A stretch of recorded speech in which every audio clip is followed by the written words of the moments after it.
Yo ho ho, AFC's Roundtable. Welcome to another edition of the AFC's Roundtable. As always, joined to you by your favorite people in the AFC East, TD Finstock, Richie from Jets Media, and as you can see, Master at Work Tyson is not able to join us.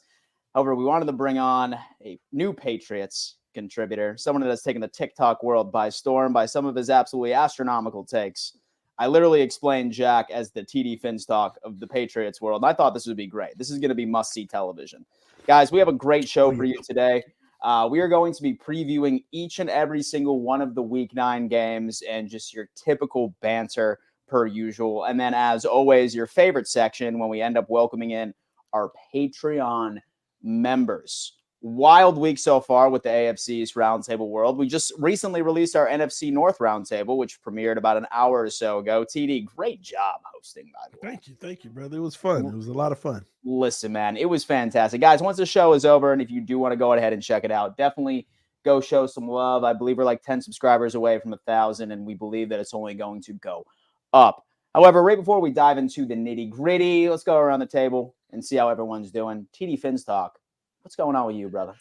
I'm doing great, man. My wife's going to be bringing a broom in the room in just a moment because, we just swept somebody. But we'll get into that. I don't need to go into details yet. We'll talk about that in just a moment. It's a little dirty in my office, so we got to sweep up a little bit. We'll talk about that. But I'm feeling good, guys.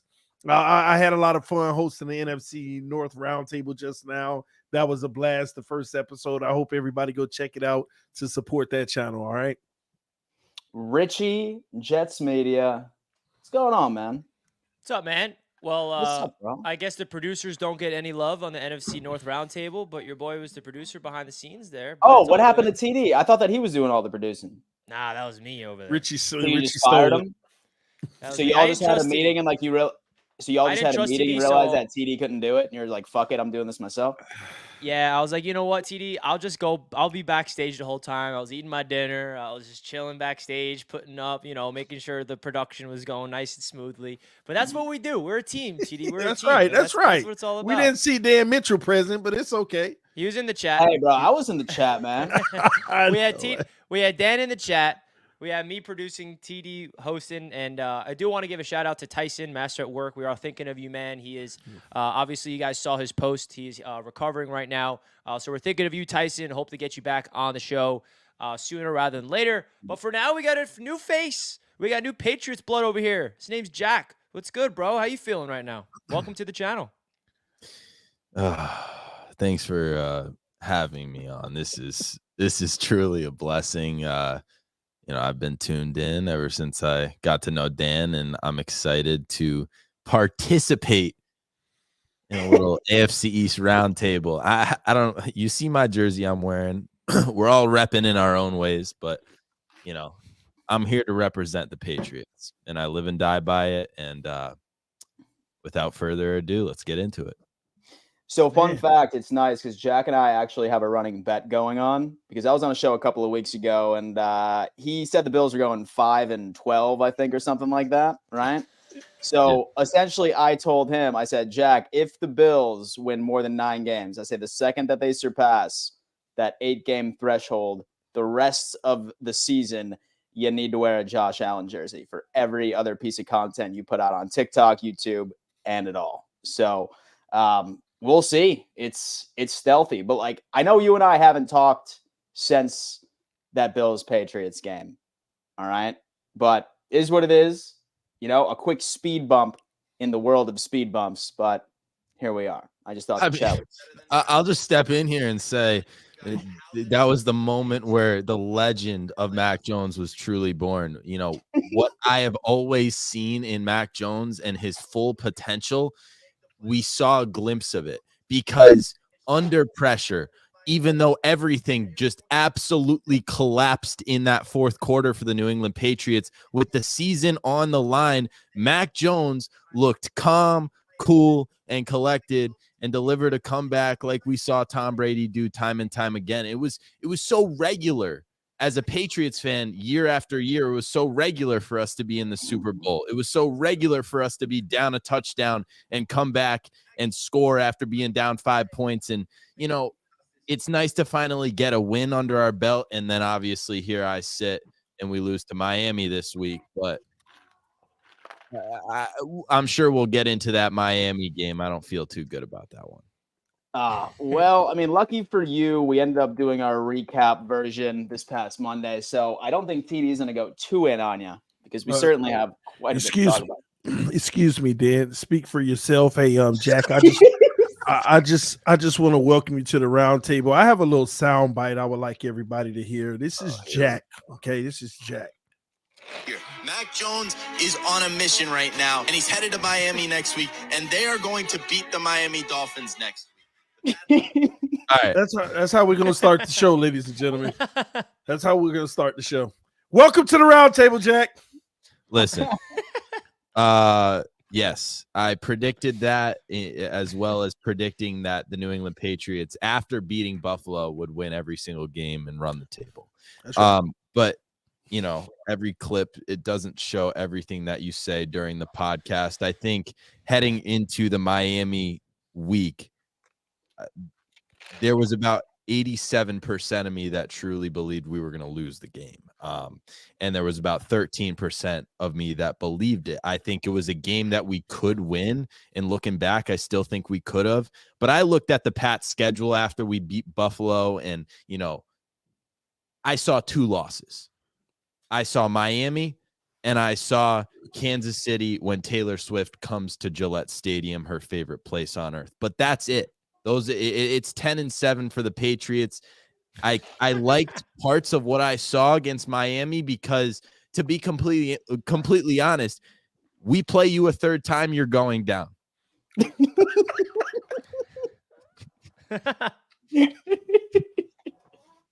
And I'm not. Hey, it might be the 2-7 matchup. It might be the 3-6 matchup. But my brother, I am ready for that third matchup. You can beat us twice. Will you beat us the third time? Playoffs? You're talking playoffs? Oh, dude. See, I told you guys that I only bring on talent to the show when it comes to substitutions. All right? Listen, entertainment is my number one goal when we do this show. And this is just a preview of what we are going to have to do. Guys, right before we start getting into the previews, a pretty hefty trade deadline for the most part. I'm pretty sure the Buffalo Bills were the only ones that even made a move in the entire I would say division for the most part, but I do have a question for each and every single one of you regarding these past couple of days. I do want to start off with TD. How pissed were you when Ezra Cleveland signed with the Jacksonville Jaguars? I wouldn't mad. You know, no, I'll be honest. I was a little disappointed. I was live with you when it happened, TD. Stop lying to these people. I was a little disappointed though because I just feel like we're in a window. We have a team right now that's good enough to win it all, in my opinion, but I wanted to feel even better about it. And I feel like when you have this opportunity and you have this window, you don't take it for granted. You load up. And I thought Ezra Cleveland was the perfect fit for Miami to load up and have starter capability and or depth, however you wanted to use them. Jacksonville goes and gets them. And that's a huge blow because they got better. They got a little bit more, of a shield over there, as you would call it, protection going forward for the playoff run that they're going to be making. So I didn't like that. I didn't like that Miami didn't pursue it. I mean, I know that he was a name that you were looking for. And I mean, honestly, right now, your offensive line is practice squad going into Germany right now? No, actually not. Armstead made the trip. He's clear to potentially play. Connor may play. We're actually getting healthy at the right time. Xavier Howard said he's playing. Ramsey, Holland out of concussion protocol. All of it happening right in time for the Chiefs. Super Bowl, baby. It's on the way. Oh, my God. Richie. Your team did not make any moves. I was on Twitter/X and I saw a lot of Jets fans were pissed. What exactly were your thoughts? Yeah, I mean, we made calls, and unfortunately, it takes 2 to tango. The New York Jets called the Raiders about Devontae Adams. They also called Tampa Bay about Mike Evans. And unfortunately, the Bucs and the Raiders did not want to trade him away. And that tells me right there that this Jets team was being aggressive and they wanted to go all in. And I'm just going to say this right here. I said it last week. Devontae Adams will be a Jet in the offseason for 2024 when Rodgers is back. Just saying, that's just inevitable. I'm still pissed off it didn't happen at the deadline. I don't understand why the Raiders are keeping him, especially after you firing your head coach and GM the day after the deadline. What are we doing? You bench Jimmy G now? What the heck's going on? You're just going to let Devontae Adams sit there and rot right now for the rest of the season? That's just totally bogus, in my opinion. You saw the frustration from Devontae Adams on Monday Night Football. Get that guy out of there. Even if it's not to the Jets selfishly, he deserves to be somewhere else. He's a Hall of Fame wide receiver that's being wasted with the Raiders. It was cool to see that report that the Jets were interested in those two players because, like, as a Jets fan, there was no trade that happened. I was like, yo, why are we staying pat? We need to get a receiver. We need some offensive line help. And no trades went down, but it is cool to hear that the Jets were interested and were aggressively pursuing him. But both the Bucs and the Raiders said, no, thank you. We're going to keep on to our receivers. It's frustrating because the Jets, we had Corey Davis retire in the offseason right before the season begins. We trade away Hardman, and, Randall Cobb is injured, and Garrett Wilson is like the only stud receiver that we got. Allen Lazard is more that red zone threat and be a security blanket, but he's not winning his one-on-ones like Garrett Wilson. So I was really hopeful we can make an aggressive move for a receiver to really help out Zach Wilson in this backstretch of the season. But at the end of the day, man, the Jets feel comfortable with what they got, and we all know where the Jets stand. If the Jets can figure things out offensively, we're going to be a tough team to beat because of how this defense is playing. So hopefully we can get healthy on offense, especially at the offensive line, and we'll see what happens this week. But, at the trade deadline, it was frustrating, and then waking up to that news that they were pursuing them both made me even more pissed at the same time because I'm like, damn it, Raiders, give him away. He's rotten in Vegas, bro. Damn it. Pissed off, Dan. That poor wasteland that is the Las Vegas Raiders, which is a great segue because Josh McDaniels now is on the job market. All right, Jack, is there a world where you would welcome back Josh McDaniels as your offensive coordinator to the New England Patriots? I mean, yes and no. I think you have to just see like how the rest of the season plays out because it could go one of two ways. Like, I'll fully admit that we could either lose every single game for the rest of the season or go on some incredible comeback win streak like I think we are. But like, dude, I'm just sitting here right now and I feel like after completely owning and dominating not only the NFL as a whole, but,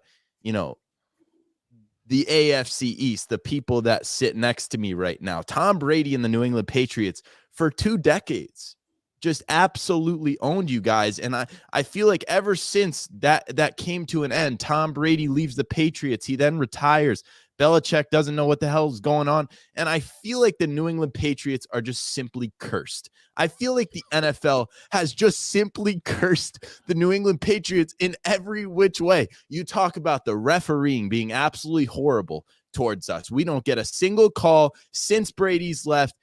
When Tom Brady was with us, we always had the healthy guys. Everyone stayed healthy. There was a rare year where we were missing a Julian Edelman. There was a rare year where Gronkowski was not in the Super Bowl, right?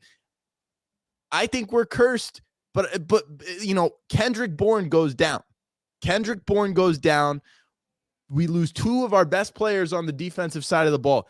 Everything has gone wrong to this point. I thought we were going to be 7-1 at this point. And we're 2-6. We're 2-6. Someone explain that to me. I'm literally confused because everything has seemed to go wrong, and it's a curse. It's a curse. I mean, obviously we got a Dolphins fan, we got a Jets fan, we got a Bills fan. So you guys have to have some good answers for this. Well, first off, you said you thought you were going to be 7-1, knowing that you had to play the Dolphins twice. Where did the math ain't mathing? Yeah, no, I thought the Dolphins were going to give us our first loss of the season this past weekend. And you were all. Well, I will say this. I'll be honest with you. When I look at the Patriots, y'all have kept it tight, with the exception of maybe 2 games. I know the Cowboys game and the Saints game. Yep. Outside of that, y'all have played everyone very well, to be honest with you, and have lost some real tough games. Especially with Miami, y'all have been there in the fourth quarter. It's just one mistake or one relapse, and we go up 2 scores, game is over. But you fought us to the fourth quarter to get to that point. 7-1, I don't know about that, but the team is definitely better than people think they are. And I have looked at your remaining schedule, and I see potential 3 losses, but that means I also see about 7 or 8 wins. That's possible if you all play your best football. But, like you said, I'm not going to say you're cursed, but things are going bad. And I'm going to be honest with you. I just don't see them not being unbad because they don't care. They're not giving Belichick no love. And I see it with the refereeing, everything. And there are some bad calls. He's like, basic rules 101. How could you call this or that? And they don't care. And maybe it's something personal. They're trying to get that, move on and turn a page from, the biggest cheater of all time in the NFL. I'm just saying.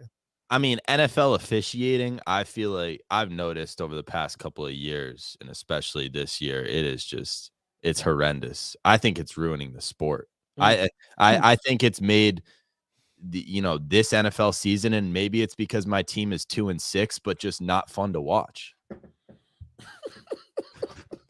Well, welcome to the party.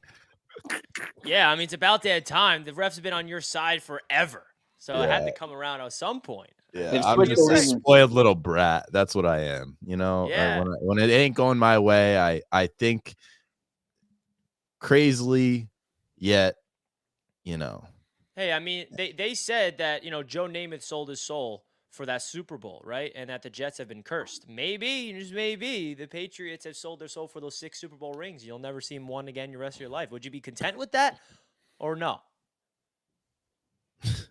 Bro, you're talking about one of the greatest dynasties ever, and you'll never see another one for the rest of your life. I mean, that's... I think I just have to be grateful. I think I just have to be grateful for what I was given during my childhood, because, that'll never happen in sports again, period. That was 20 years of knowing we were going to be in the Super Bowl. Every really single hate you, year. And our best player I hate you. was Tom Brady. And look at his draft, his combine picture.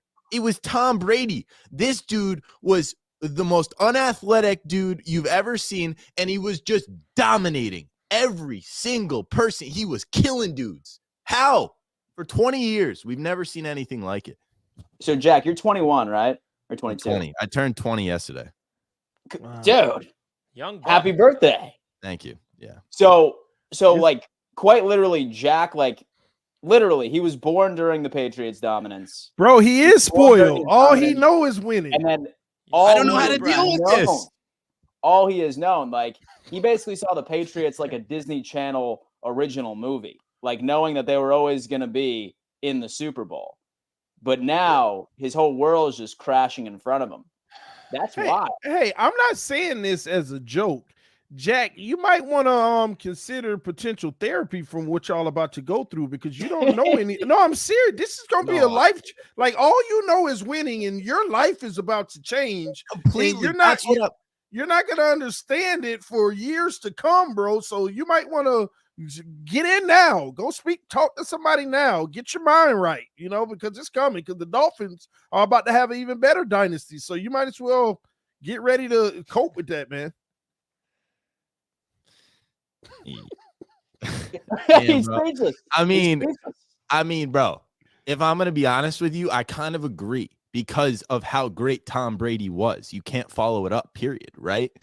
And I've tried to give my love to Mac Jones and my encouragement. I try and stay so positive with him, and I truly believe in what he can present if given the best opportunity. He'd be undefeated in San Francisco right now. They'd be the Super Bowl favorite, so... All right. Listen, man, this is just an absolutely beautiful conversation that we're getting at right now. I'll tell you what, guys. All right, let's smash that like button. You want to know why? This is going to be the Yes. easiest smash of your life. All right? She is willing and she is ready. She's looking at you right now. She's like, baby, and so you don't need to come over for dinner. Like, you don't need to take me out to dinner. She's hitting you up at 2 a.m. telling you to come over right now and smash. And I want you to smash that like button like it owes you money. Maybe think about getting tested afterwards, but hit that for me, baby. Hit it. Hit it. Let's get this up. This helps out the channel tremendously. It puts it out into the YouTube algorithm. And it helps grow this channel, as many of you sure know. What's up? That sounded like a Roman Swipes ad read that I heard on Call Daddy, bro. What the fuck was that? Yo, listen, man. Like, I've been trying like a lot of different pitches to get people to smash a like button, and surprisingly enough, these sick fucks are eating it up, and I absolutely love it. You got problems. Bro, I don't think anybody enjoyed that. You see who it is? Dude, I guarantee you the like button skyrocketed. It did. It went up 100 before I even went on that little thing. Look at that. Beautiful. Hey, listen, you can question the methods, but you can't question the results. Anyway, week 9 is here. All right. And I think the first game that we need to talk about is in Germany. The Miami Dolphins ended up flying over to Germany yesterday. From what I understand, the Chiefs are not getting there until Friday or Saturday, which could potentially give the Miami Dolphins a bit of an advantage as far as jet lag, etc. So let's just dive right into the Miami Dolphins and the Kansas City Chiefs. Of course, brought to you by the best sports book on the face of the planet, proud partner of the AFC's Roundtable, BetUS. TD. All right? Big game, brother. Big game. Yes, I'm pretty sure that it's coming on that. I'm pretty sure it's approaching the 400-day mark where the Dolphins haven't beaten a team with a winning record. All right, 400 days.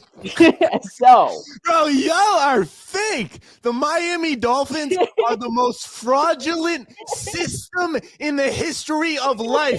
You guys do this every year. Every year. The downfall is about to begin. Bro.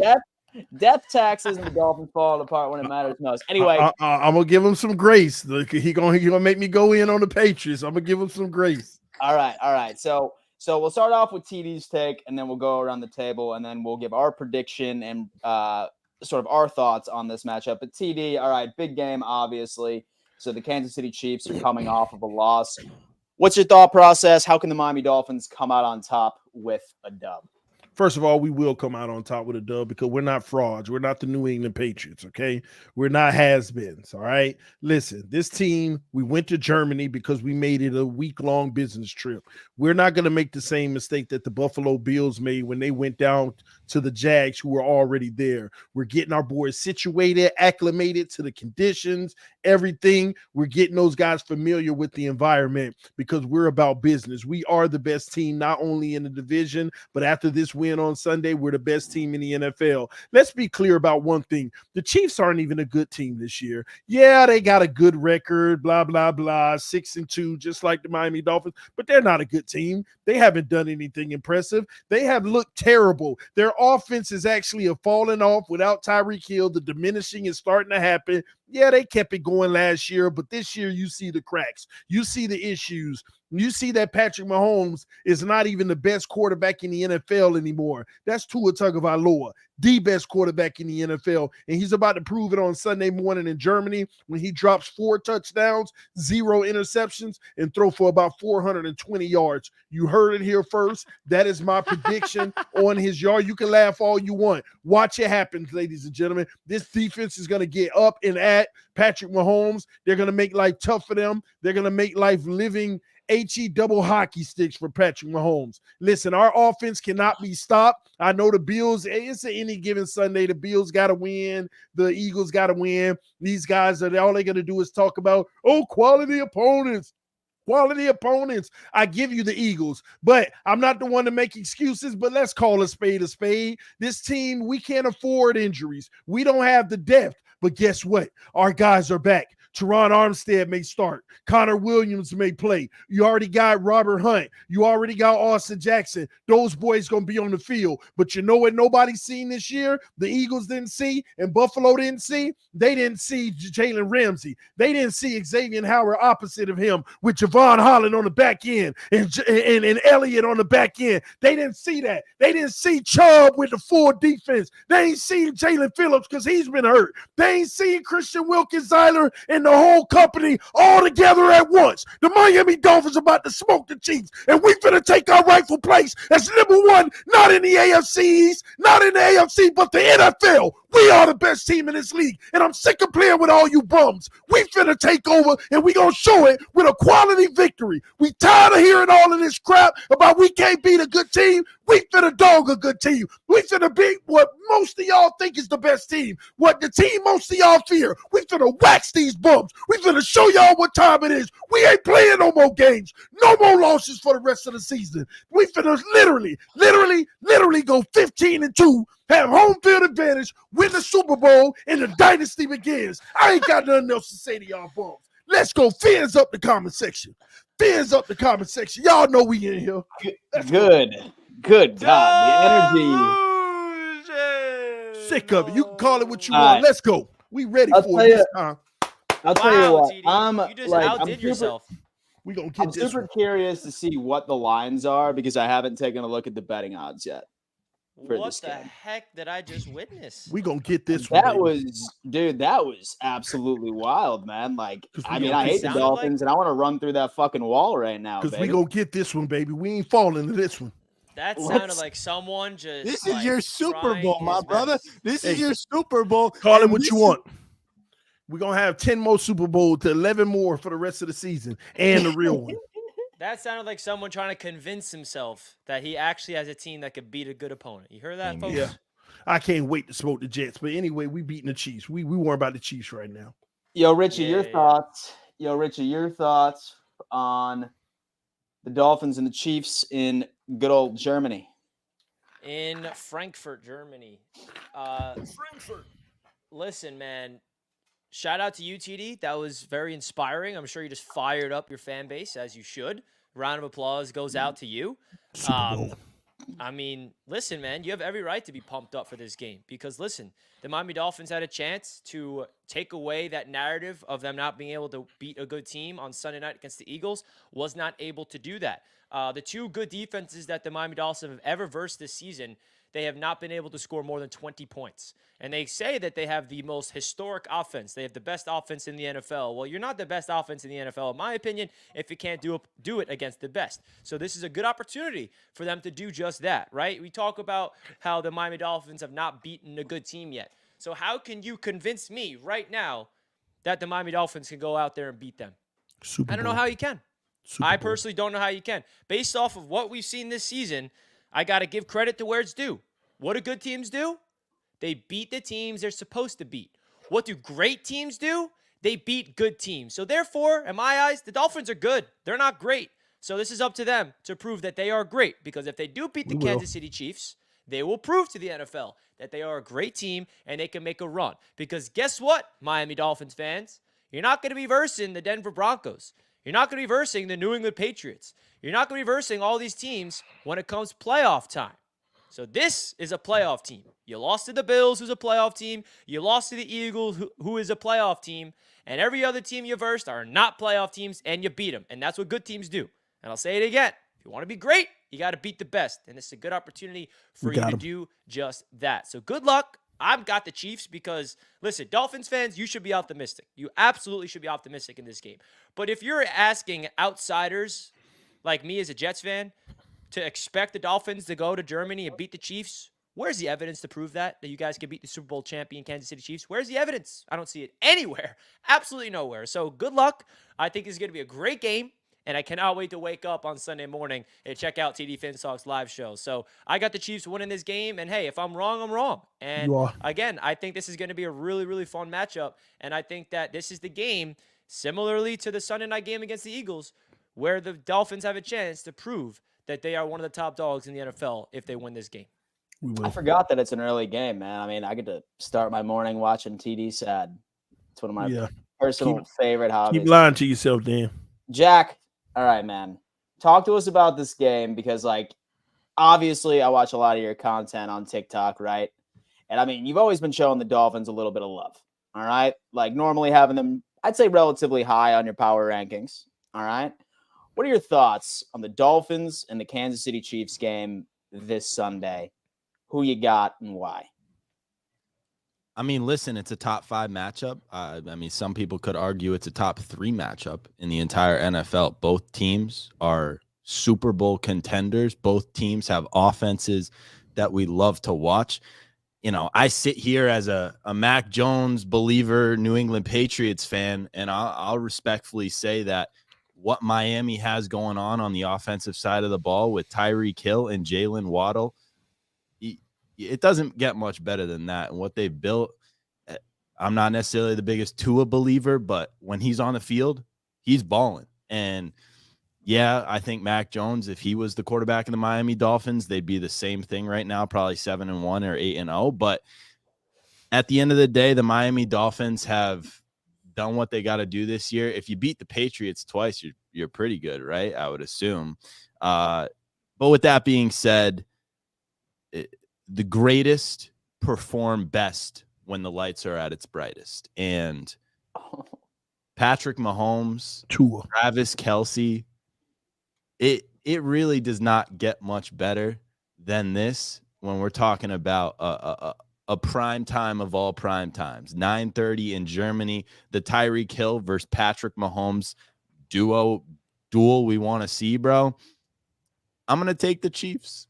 I'm going to take the Chiefs because the Chiefs win a game like this. This is a game after a bounce back. Hey, TD Fins talk. I'm going to tell you something right now. I really believe that Miami, you know, had a great chance to win this game. But because the Chiefs lost to the Broncos the way they did, Yep.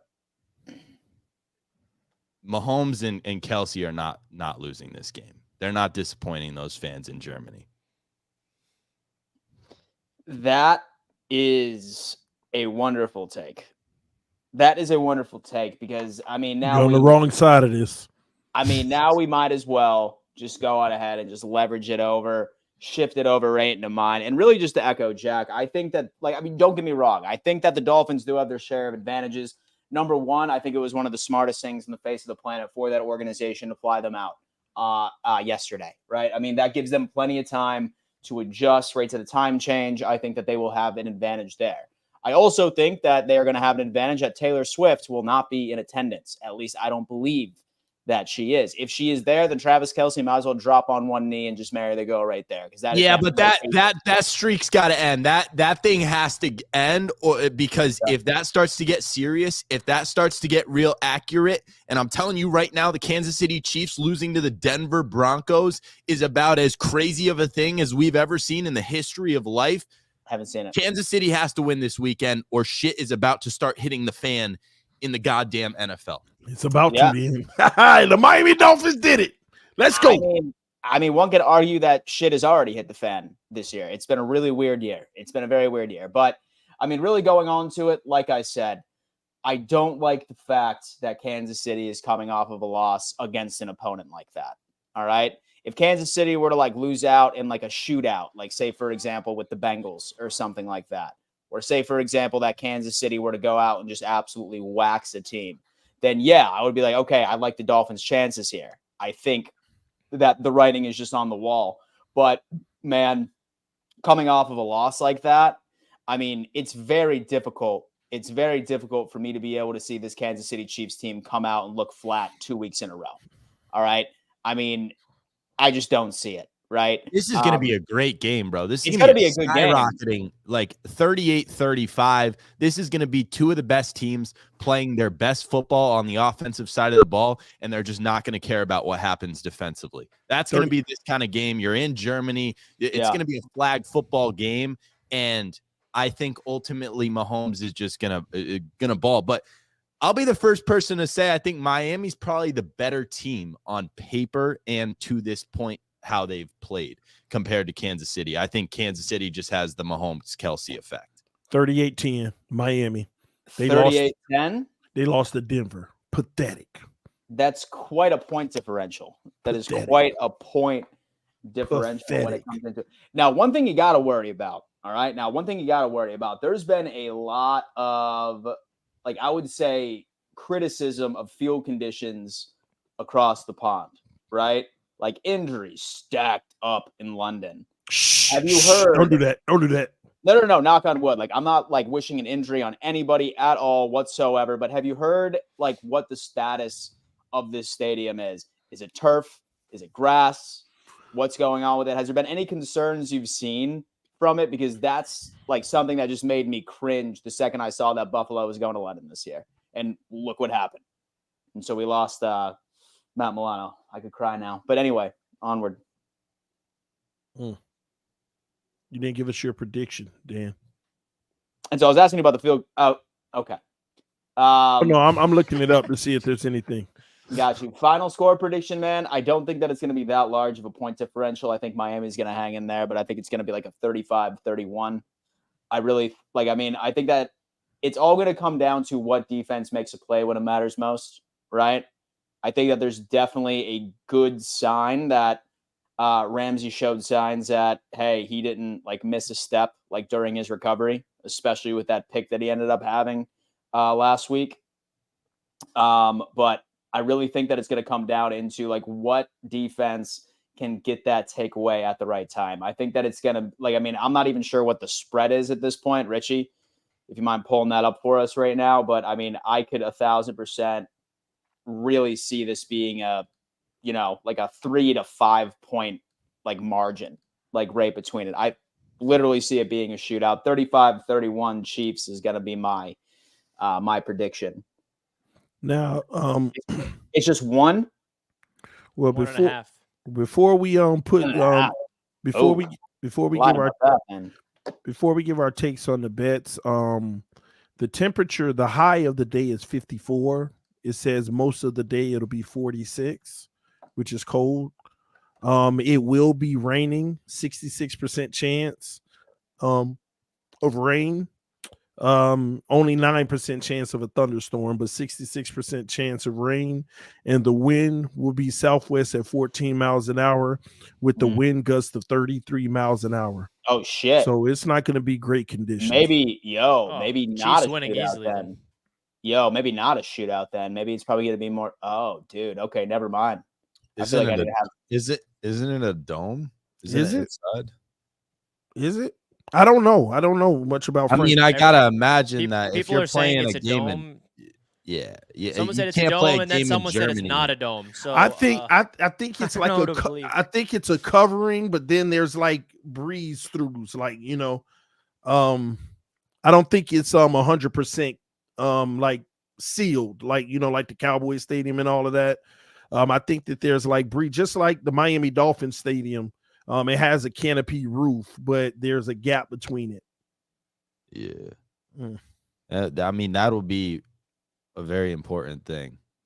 I just pulled it up and it is exposed. So it has like a little roof that's like basically like it's gonna protect the crowd, but not the field. That's what I'm looking at right now. Yeah, we can go on. But it could have a retractable roof. It could. Those stadiums usually do. This is it right here. Oh no, that's not retractable. I don't think that's it. That's it. Yeah. Why does it look small to me? It does look small, doesn't it? That is not. Well, it's Germany. I feel. No, I'm looking at an inside view. It's much bigger than it seems. It's only 2 levels. It's not 3 levels. Stadium, Frankfurt, Germany. It's only 2 levels. Maybe it's just a perception of the image. I mean, it's probably way bigger than it looks there. It could be. It could be. But, I mean, honestly, -1, +1. I mean, shit. Sorry, TD. But, I mean, say that I had to go point spread. I'd probably stay away from the point spread. I'd probably just go like Kansas City money line. If I had to go point spread, I'd probably take the Chiefs -1. And that's what I'm going for. Yeah, I mean, the over-under is at 50. That's pretty high. Why do I want to take – oh, dude, that under is screaming in my face. Come on, Dan. Take it. You won't. That under is screaming in my face right now. Guys, if you did not know by now, you guys have been watching the AFC's Roundtable for the entire season, I'm assuming. So you know that the official sportsbook sponsor of the AFC's Roundtable is BetUS Sportsbook. They have been our proud sponsors since the season began, and they will be our official sportsbook sponsors all the way until the season ends. Now, if you guys want to do the AFC's Roundtable a gigantic favor, simply click that link that's pinned in the chat. You guys will get a 125% sign-up bonus when you sign up for BetUS Sportsbook. We're going to hear a quick word from BetUS Sportsbook so you get a good idea of what they have to offer on their website. BetUS, America's favorite sportsbook, where you can bet on everything anytime. Sportsbook, casino, horse racing, live betting, and more. We have the best bonuses in the industry. That's right, get a 125% sign-up bonus. And to celebrate our 30-year anniversary, we are giving up to 30 risk-free bets, a truck, Super Bowl tickets, and more. Don't miss out. Play smart. Join now. BetUS, where the game begins. So don't forget, guys, to sign up for BetUS. It is the official sportsbook sponsor of the AFC's Roundtable. It's where I put all my bets. It's where we all put our bets. Again, you can not only bet on football, basketball, even horse racing. They even have casino games. If you guys are crazy, you can play blackjack. And it's also legal in all 50 states. So there's not a legal where this is not available. So make sure you guys support the Roundtable. But also, please, bet responsibly. We all know that gambling is a serious thing. And if you have any issues with gambling, there's a hotline to reach out to, 1-800-GAMBLER. And you can always reach out to any of the hosts on the Roundtable if you have any issues of addiction with gambling. So please, guys, we appreciate it if you would use our deposit code with responsibility, folks. 125% sign-up bonus. And I'm definitely going to consider taking it under with you, Dan, because that's a high number. And That's I feel too high like for me. the Dolphins' defense getting healthier and the Chiefs defense being what it is, I think it's going to be a high scoring game, but it being so high at 50, I could see it being like a nice 24-21 type of game, but we shall see. Dude, we shall. I mean, honestly, I'm definitely looking forward to waking up in the morning and starting it off with a little bit of NFL football. And plus, I mean, like everyone's been saying on this roundtable right now, it is going to be like with two great teams like in this league. So it's going to be good football. One great, one good. I mean, one of them hasn't proved to be great yet in my eyes, but yeah. I like that. Hey, man, one last dig. I mean, I have a question. Go ahead, Jack.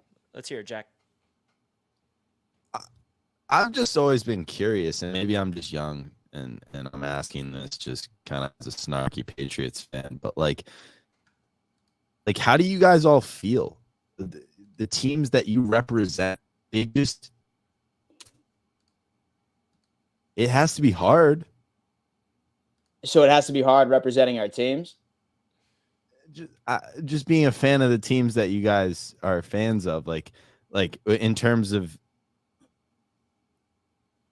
it's hard. Yeah, I mean, winning. I mean, listen, you got a point. Just know that if you need any advice of how to deal with tanking for a quarterback and going through that whole thing and being on the bottom of the division, you can always reach out to me, Jack. I've been through it.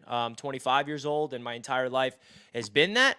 The last time the Jets were successful was when the Jets beat the Patriots in the playoffs back in 2010. It's been that long, Jack. It's been that long. So I know what it's like. It's not easy. So good luck. Dude, it's I mean, listen, I mean, honestly, it builds character though. Tell you that much.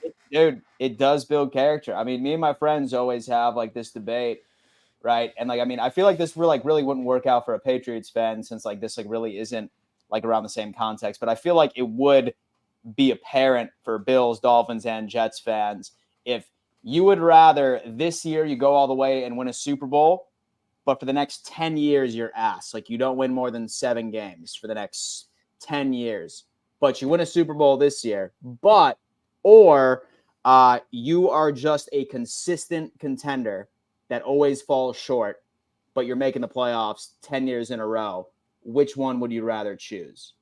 That's a debate me and my boys have all the time. Me, as a Bills fan, I take the Super Bowl this year and I'd be shitty for the next 10 years. I would not be upset whatsoever. I still watch the Bills with the same passion that I have and just knowing that I finally have a Lombardi that I can brag about.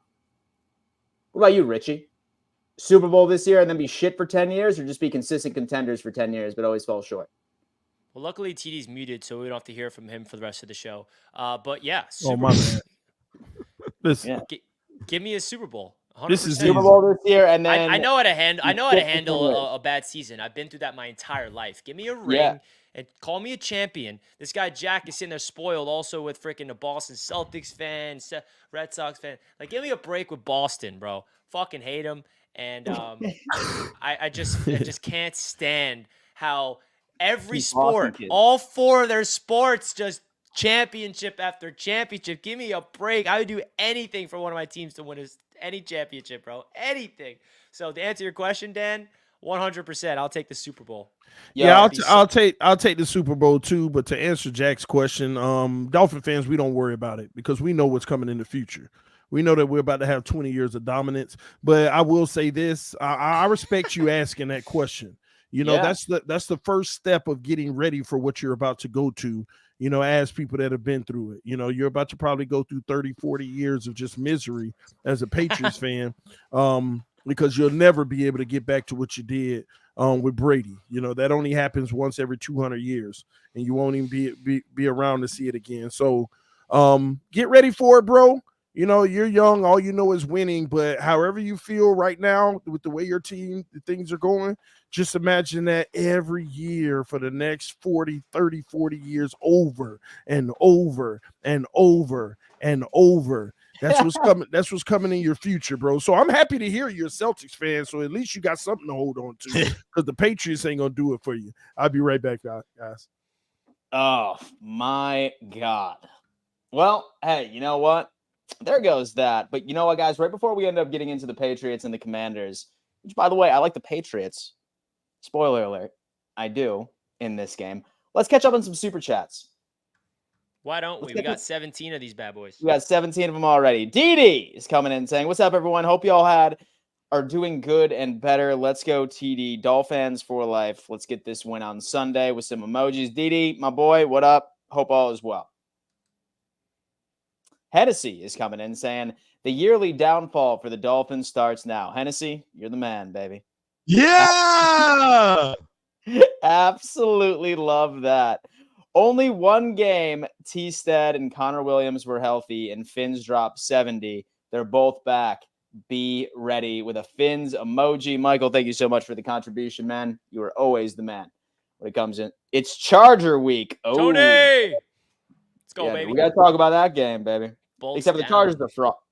Except for the Chargers are frauds, but onward. TD is hilarious. He is hilarious, indeed. He's hilariously delusional. Is saying the USFL and XFL seem to have officiating right. The NFL should follow their examples. Real-time officiating every play/game. They have a good system. That is a great TikTok video idea. Thank you, Izzy. I'm gonna write that shit down. Except for Jack's gonna beat me to it. I'm gonna be pissed. Anyway, Anthony comes up and he says Jack needs to talk to a Pats fan that's seen them in the 90s. Listen, my mother and father both could talk to me, and they both have taught me. But you know, I'm sorry, bro. I'm at the point in my life where 2010 and up, and that's what I'm talking about in terms of sports, because the athletes have never been better in every sport. The competition has never been better, and we need to appreciate the greatness that is upon our hands in this very moment and stop yapping about the legends of the past, because they're not as great as what this legendary moment we are seeing in front of us has. These athletes are unbelievable. I'm not just talking basketball or football. I'm talking golf, tennis, water polo, rugby.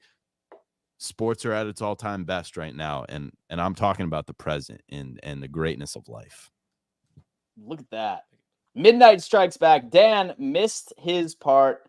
He needed to talk about Douglas and the trade. You guys need to discuss that. Go Bills. Okay, you know what? I'll give you a little bit of a... That's Dan's fault. He's the host in this show. I am a very shitty host, apparently. I will tell you what. First off, I'm absolutely thrilled that playoff Lenny is now on this squad. I definitely am. First off, because I know the Bills have been struggling a bit in the red zone. I think that playoff Lenny, first off, he's fresh. Absolutely zero reason to be upset about it because we ended up getting him on like a league minimum contract since we signed him to the practice squad. He's a tremendous blocker since Damian Harris is out. So no harm, no foul. Rasul Douglas was absolutely huge. All right. Very physical DB, 6'2". And I think that he's really going to be a unit for us going into the season. I wanted the corner terribly, right? Everyone knows that I wanted Jalen Johnson more than I wanted to breathe yesterday. It didn't work out. Rasul Douglas is the next best option. He's automatically a CB2. I would say arguably CB1. Him and Benford on the boundary is really going to fix his secondary, and I absolutely loved it. Love Rasul Douglas. I don't think that he's going to be active this week. I think it's going to take him a little bit of time to get familiar with the playbook, but I think that this was an absolute great move for the Buffalo Bills. And if there was anything that we had to focus on, the number one priority for us was to get that additional cornerback, and Brandon Beane did it. So overall, very happy. I'd give the overall trade deadline a B+. TD got me on the floor crying right now. Okay, that must have been when TD was absolutely going off. The funniest part of TD's rant is the fact that he actually believes everything he said. I really don't think he does believe it. I don't think he does either, man. Dude, y'all should really hear this man talk when like we're not live. Y'all would go crazy. Onward. Really, Jack? Pats fans whining about the refs. You had all the calls for 20 years from Tuck rule till Brady took it to Tampa. Pats are trash. Your turn to suffer. Arrogant Pats fans. I love you all. Great work. Go Bills. Bro. I'm not an arrogant Pats fan. What the hell are you talking about, bud? I'm thankful for the past. I'm grateful for the moments, but I'm optimistic for the future. And I'm tired of losing. Dude, I absolutely love it. And guys, by the way, fun fact. So Jack has a very large following on TikTok. He has 150,000 on there, very large on Instagram. We're trying to get his YouTube channel up there, baby. All right. His YouTube channel is pinned in the description. Let's get him to 1,000 tonight. Let's get this man to 1,000 tonight because I know all of y'all love coming on my streams and trolling the shit out of me. Where here is one more opportunity for you. So go on ahead, subscribe to Jack's podcast for us. Linked in the description. It's called Imagine Sports. Let's hook a play up. Let's do it up. Now that TD's back, I want him to see these. TD has me crying. Funniest part about TD's rant is the fact that he believes everything he says. So what? It's happening. It's called manifestation. It's called lying to yourself to try to convince yourself of something. Richie. No, like I respect it because I actually believe everything I say as well. And that's right. And I think as crazy as like I understand what I say is crazy, but I'm not going to sit here and be like, we're going 7-10 or we're going to lose every single game and get Caleb Williams. Hell no. I'm going to pick the Patriots every single goddamn game for the rest of the season. So why would I not say they're going to go 10-7? Why would I not say they're going to go 12-5 when they've lost 6 games? Okay. Look, if you're not biased, you're not being true to yourself. But I ain't being biased. It's just going to really happen. I absolutely love it. All right. Some more super chats. Let's get it in. Let's knock these out and let's talk about the Patriots and the Commanders. Richie, how many teams have the Jets scored more than 20 points against, and how many did the Dolphins score against them? Well, guess what? When you have a top 5 defense and a championship defense like the New York Jets, you don't need to score a lot of points. Now, obviously, points would be great because if we do start scoring points, then things would look a lot different. But the reality of the situation is here, folks. The Jets defense is legit. And guess what? They give up less than 20 points per game. So therefore, the Jets don't need to score more than 20 points to win. And I'm not going to sit here and tell you guys that the Jets offense does not need to improve here. Okay? But the reality is the Dolphins need to score a lot of points to win. The Jets don't. It's because of our defense. That's what it comes down to. TD trying his best low-ski impersonation won't work. No, this is me, baby. We winning it all. TD having Fraud Church Fraud tonight. I church see. tonight. Fraud church. Ooh, I like that. All right. That's all right. We'll see next week. Mac needed a flag picked up for an illegal man and a PI to beat the Bills. Trash. Jets will make the playoffs and hang around for Rodgers' return. NFL perfect story. Fins will choke. O-line will be their demise. Sorry, TD. Okay. He's coming after everybody in this. That's horrible. That's horrible. And I don't appreciate his username. That's the first red flag here. The second red flag is that he's talking about the referees in the Bills game when I'm going to be completely honest. Yes, they were horrible, but it wasn't because it wasn't the Patriots. Like, we got screwed in that game. Am I wrong? We can talk about that for a second, Dan. Did the Patriots get screwed? Nope, not at all. You didn't. Nope, not at all. It was a fluke victory. We'll see you in a couple. I understand. And apparently I read this question wrong. The chat is telling me. Did I read this wrong? Richie, how many teams have the Jets scored more than 20 points against, and how many did the Dolphins score against them? They're referring to the Dolphins scoring 70 on the Broncos? Because the Jets scored 30. Like the Jets scored 30 on the Hang the Broncos. So what's the shot here? And then I'll say it. You brought this up, not me. I mean, you want to take shots at the Jets? How many points did the Dolphins score against the Eagles? Oh, they lost against the Eagles. How many points did the Jets score against the Eagles? Oh, they beat the Eagles. Oh, the Jets beat the Eagles and the Dolphins couldn't. Broke clock right twice a day. Hey, they're the ones that's taking shots. It's too easy at this point. And so the Dolphins, it's the Dolphins or the Cowboys of the AFC. They start every year looking unbeatable against bums and lose to great teams. Both fan bases consistently fool themselves every year. Oh, Demichi. I'm 34 and a Jets fan. I remember when the Pats were trash in the 90s. All right. Well, I was not alive. That was a great time. I wasn't alive either. All I know is that I was about to say, your parents were like teenagers, right? At that point. Yeah, bro. Like, Yeah. I mean, the Pats. I understand they went through trials and tribulations, but they also had the greatest dynasty in the history of life for the past 20 years. So that's what I'm hanging on. I ain't talking about the 90s. I love it. Let's move on. Onward. So are all the Patriots fans still in Tampa? Because I can't find any. Don't worry, Jack. You will get used to being bad. Remember, it was 12, not Hoodie. It was Brady, not Belichick. Oh, yeah, that's a debate. No, it's not. It's not a debate. That's not a debate. So was it 12 or was it Hoodie? It was always 12. It'll always be 12. It'll always be 12. Oh, Fins for the W. Bottom line. Antoine's coming in. I like that. J-E-T-S. Come on, TD, finish it. Bums.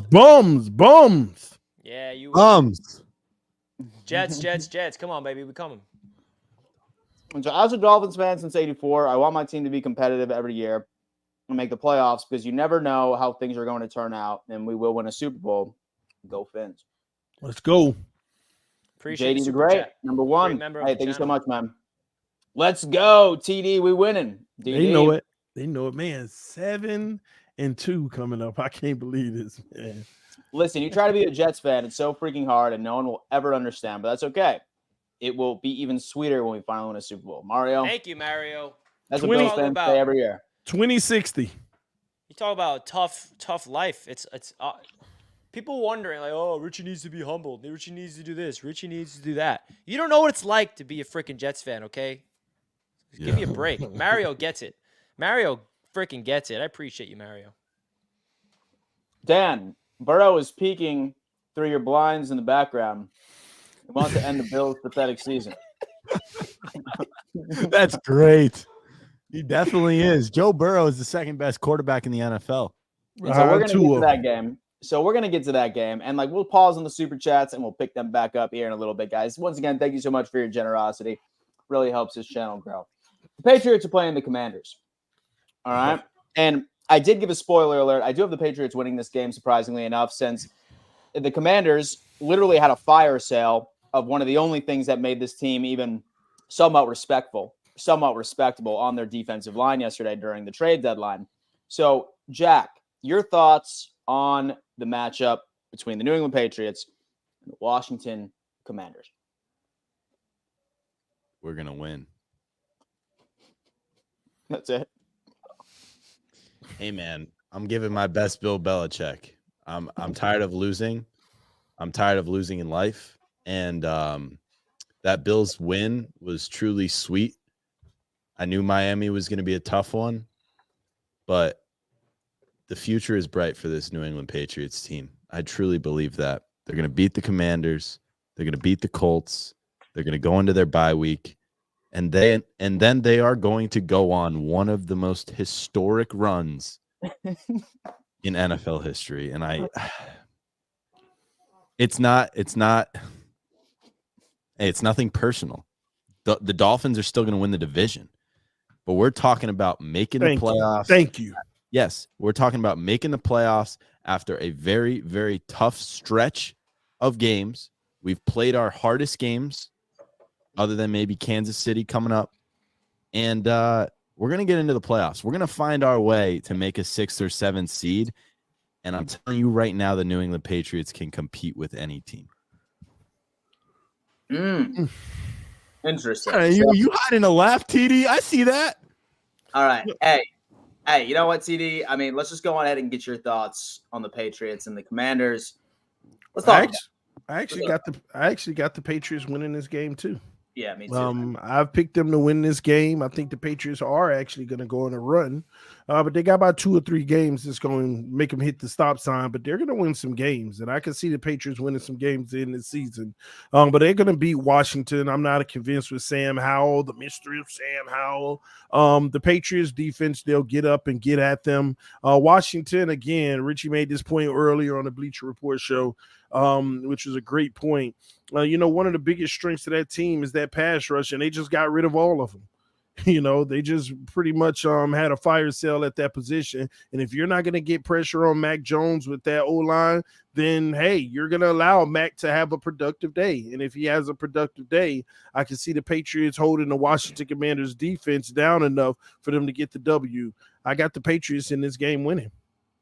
I feel like the Patriots season to this point, they just truly really haven't had the game where they get to maybe try some things out and start to like create their identity again and regroup, because they sit at 2-6. They've played some really tough opponents, really tough. We've had some great games. I mean, the game against Philly in week 1 down to the stretch, the game against Miami down to the stretch.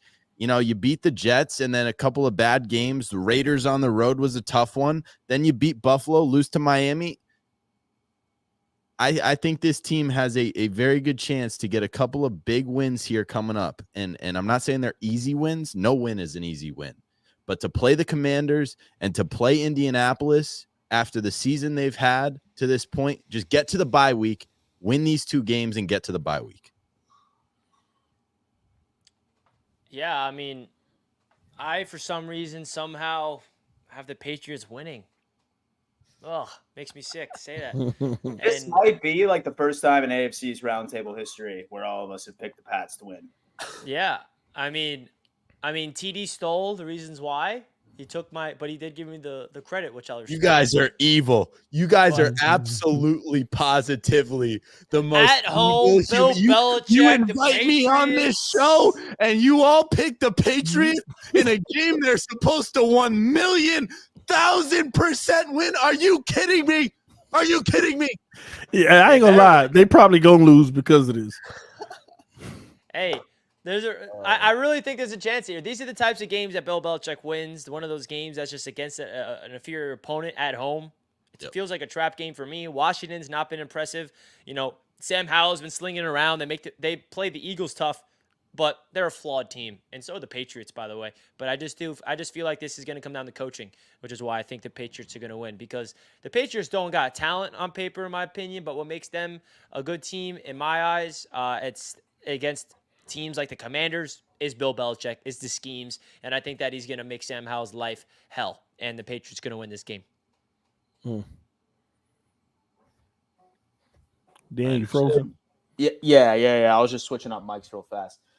I mean, honestly, I feel like what I'm about to say is nothing that nobody like on this panel hasn't said already, but it is clear that the second that Dan Snyder has been out of that Washington organization, that ownership is literally just trying to rip that entire organization from the foundation and start from scratch right now. I don't see this team even wanting to win games. Number one, I think they're ready to part ways from Ron Rivera. You literally take away the best piece that they have, and that's that pass rush. I mean, you send off Montez Sweat and Chase Young. I mean, come on. I mean, I think this is going to be one of those games that's going to get Jack all excited and think that Mac Jones is actually like a credible quarterback in this league. He's going to ball. He's going to ball. I think that this defense, especially in Washington, is not going to be able to stop anybody. I think Ramondre Stevenson, I think Zeke Elliott are about to absolutely go off, and I even think that all of the receiving units are going to go out. I honestly don't even see this game being close. I can see the Patriots scoring 30 points, surprisingly enough. I can see them scoring 30 we plus. We didn't score 29 on your dome. That was a fluke. Anyway, I can see them scoring 30 points. Wow. And winning this game. But I mean, I think it's unanimous at this point. I think anyone that's not picking the Pats to win this game is just lying to themselves, is just trying to be somebody that stands out. I just don't see a world where the Patriots lose this game. I don't. Back, what are the lines on that? The BetUS lines. Let me see this stuff. Because we got to put some money down on some stuff. And so we've already unanimously agreed to the under for the Kansas City Chiefs and the Miami Dolphins game. That's the lock of the day for that game. The Patriots are 3.5-point favorites. Wow. I'd give the Pats 3.5. So what about you, TD? I'd give them 3.5. I think it's going to be like the tightest game ever. It's going to be one of those end of the game wins. But 3.5, I guess they'll get the game-winning touchdown. I just feel like it might be a field goal, and 3.5, that half point, man, that's tough. That's tough. I mean, listen, man, like for the most part, like outside of a couple of outliers, Bill Belichick is the kryptonite to any first-year starting quarterback. Yeah. Bill Belichick terrorizes young quarterbacks. Except Tua Tagovailoa, who's 6-0 versus Bill Belichick, undefeated. How did I know you're gonna has the most of any quarterback in the NFL. I'm just saying, it's just a reality. I mean, we're talking about, we're witnessing the real GOAT. He's going to have a better career than Tom Brady. Oh my gosh! Do you hear yourself? He will. Do you hear yourself, TD? Wow. He will. He'll prove it this Sunday versus the Chiefs. Whatever he does on Sunday against the Chiefs is not going to prove that he is going to be Tom Brady. Yeah. Sorry. That's a great point, Richie. Yes, he will.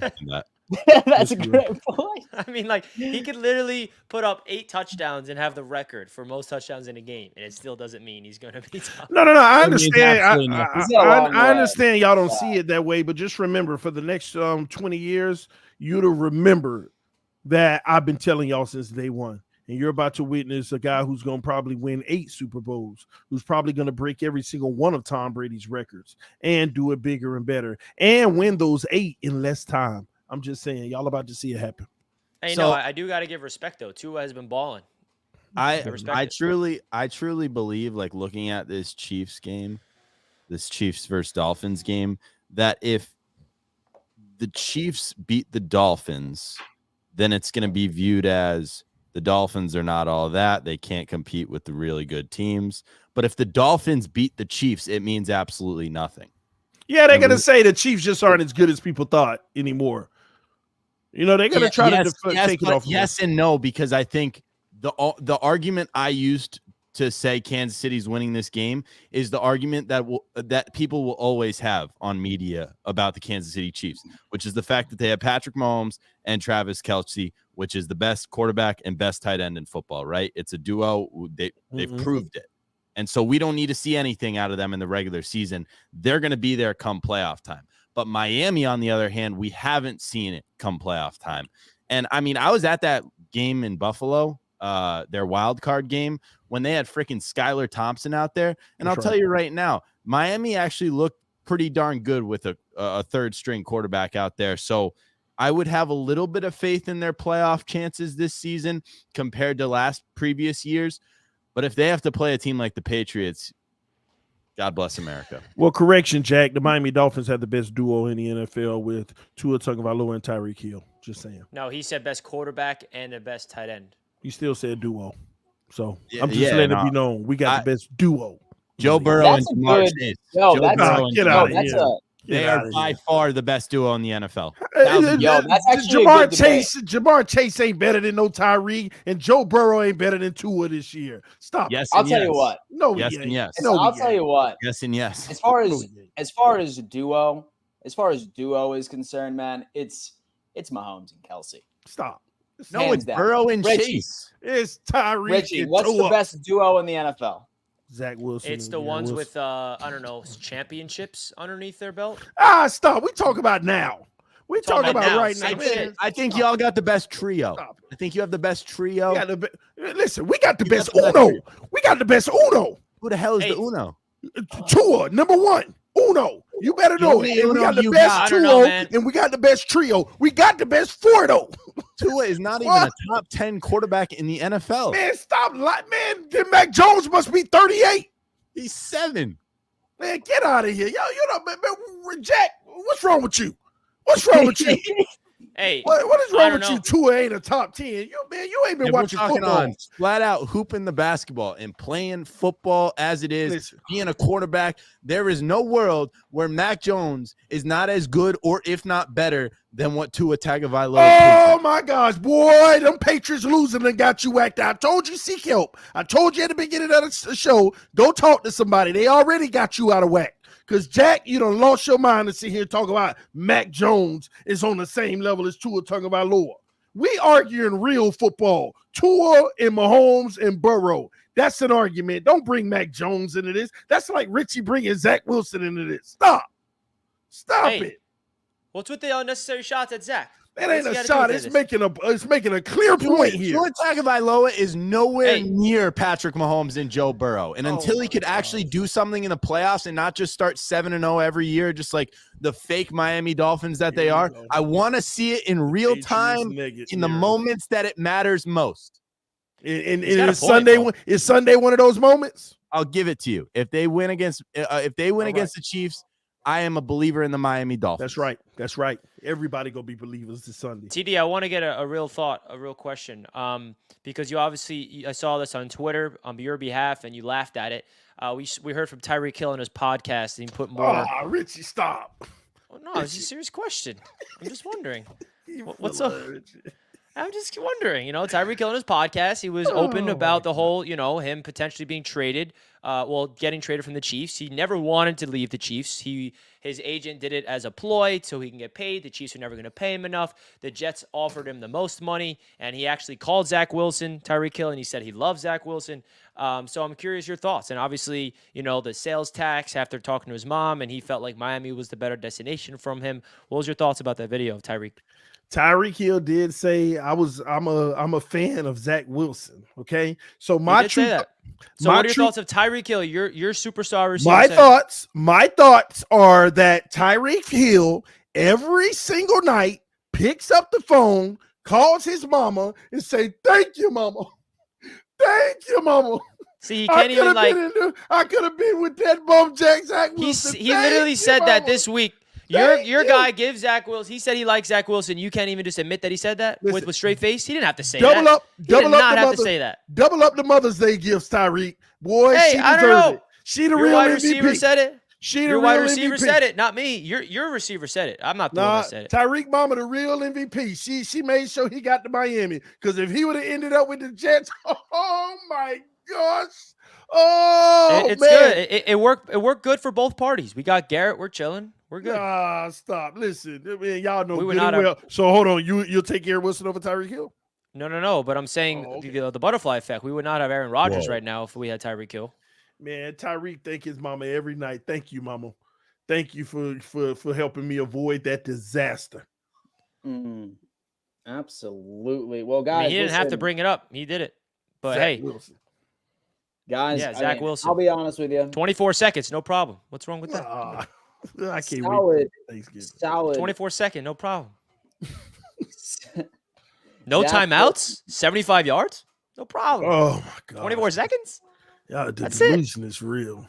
That's a fact. What's a delusion? I'm literally speaking When y'all what play happened. us on Thanksgiving, that's the last where's time the y'all gonna delusion? want to see Zach. TD, what did I just say to him out that you can even Bruh, translate to delusion? You trying to did I build say? Zach Wilson up off of a raggedy little comeback at the end against some bums. A raggedy on, little man. comeback. I mean, you don't think a 24-second comeback is impressive? Yeah, it's impressive. I'll give him that. Okay, so why are you Good for saying him. raggedy ass comeback? I mean, that's like Listen, Richie. that's like a literally 99% chance of not winning. And Because- they figured out a way to do it. because you're trying to make Zach Wilson more than he is, Richie. What have I said? I'm speaking Tyreek Hill's words. This is nothing about me. All I'm saying is 24 seconds and that's it. And then Tyreek Hill. Come on. All right. And first of all, you guys know me. And the chat will probably just like pin me in a corner and like spin a narrative that of something I've never said, put words in my mouth. I have never said that Zach is the guy and the franchise guy. I'm just being optimistic and bringing some positivity around my quarterback and bringing up some things. Hey, all right. There's Let's nothing. leave it at that. There's nothing wrong with that. Guys, he better than Mac Jones. I'll tell you that much. I don't want to hear any of that. Listen, Mac Jones is the best quarterback in the AFC East. Oh, And that I'll give you Josh. I'll give you Josh Allen and Zach Wilson. oh, you're Stop. nuts. No, You're nuts. he this is a real debate that people do not even want to bring up. But it's one thing to talk about Tua. It's hard to debate with what Tua's doing right now because of how unbelievable that offense is and the weapons that Tua has around him, right? It's really hard to debate with that. It's a real debate. But I can debate with this guy above me right here and say that Josh Allen and what he presents, I would rather have Mac Jones because of his efficiency. You ain't because get no of his argument ability over to here. pass. You ain't gonna get no argument over here. I No. give you Josh Hey, wait. Allen all day. Hey, I but can't believe real it. talk, because I know TD values PFF's grading system. I saw Yeah. Josh Allen Throw it up. is number Throw it one up. in PFF, Yes, he which is. is interesting. So I want to get Yeah. TD Finstock's take about Josh Allen being No. above Tua Tagovailoa in the PFF Right grading before- system at number one, by the way. How- No, How- listen, I how insist far- that I how give my far take above- on this. how because far I above is he? explained- Oh, he's above. That's all you need to know. All right, Point one. listen, Point let me- one. Yo, Richie, please pull that up real fast because I need to I don't know where it educate is. everybody. Okay, you don't? I can Can't find pull it up and don't You wanna exist. know why? what? Because I sat Sometimes I there- get tired of being the producer, Dan, okay? No, yeah. No, right. he's Okay, right. so- He's right. That bum is up by 0.01. So let me Listen, tell you. All right. So let me tell you what. All right. Now, first off, I'm getting sick of all the disrespect on Josh Allen when the man leads the league in completion percentage and total touchdowns. But that's besides the point. This morning, I and explained to a interceptions. T. Okay, this is funny that you say that. Because why I admire PFF so much is because when they come to evaluating quarterbacks, they throw into it right into effect contribution v production. While Josh Allen is currently tied with the most interceptions in the league, guess who he's tied with? Pat Mahomes. That's besides the fact. two bums. Josh Allen is actually Yeah, bottom five. thank the New York Jets, by the way, for both of those Thank you for quarterbacks that. to be at the I top see of the Mac list. Jones Thank you nowhere for near. that. All right. Get this. Something that really stood out to me. Did you know that according to PFF, yes, Josh Allen is tied with the most interceptions, but did you also know that Josh Allen is bottom five for the most turnover worthy plays? Bottom five, meaning that all of his interceptions were pure terrible luck.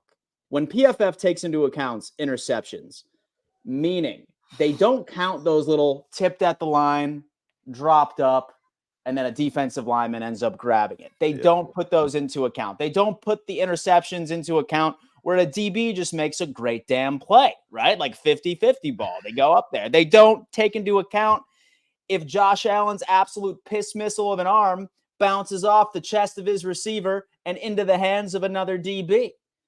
Josh Allen's interceptions were just absolutely pure bad luck. And the data data No. proves it, baby. No. That's not This true. is the world. This is the world making up its fantasies and its illusions about who Josh Allen is as a quarterback. We understand he is a talented quarterback, but guys, he's nowhere near a top 5 quarterback of At all. capability. Oh, At no. all. That's ever. right. And people have them at 2. Preach, Shaq. People have the Bills as a top 3 team in the fucking NFL. People have Josh Allen as a top 3 quarterback right now, top 2, top 1. I'm tired of the disrespect to the quarterback position. This is about understanding that there is greatness and there is just being good and better. You're a talented quarterback, but are you a great quarterback? There's a difference between better and great.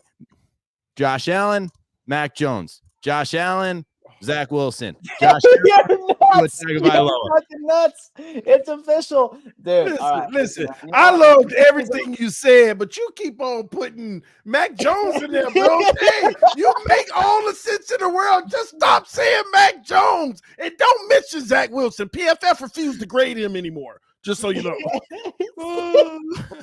Yo, listen, here's the deal, everybody. You know what? Everyone is obsessed for making Josh Allen seem to be a bad quarterback. And that's because everybody and their mother doesn't like being wrong. At the beginning of the season, or at the beginning of his career, right during the draft, I was like, oh my God, why did the Bills do that?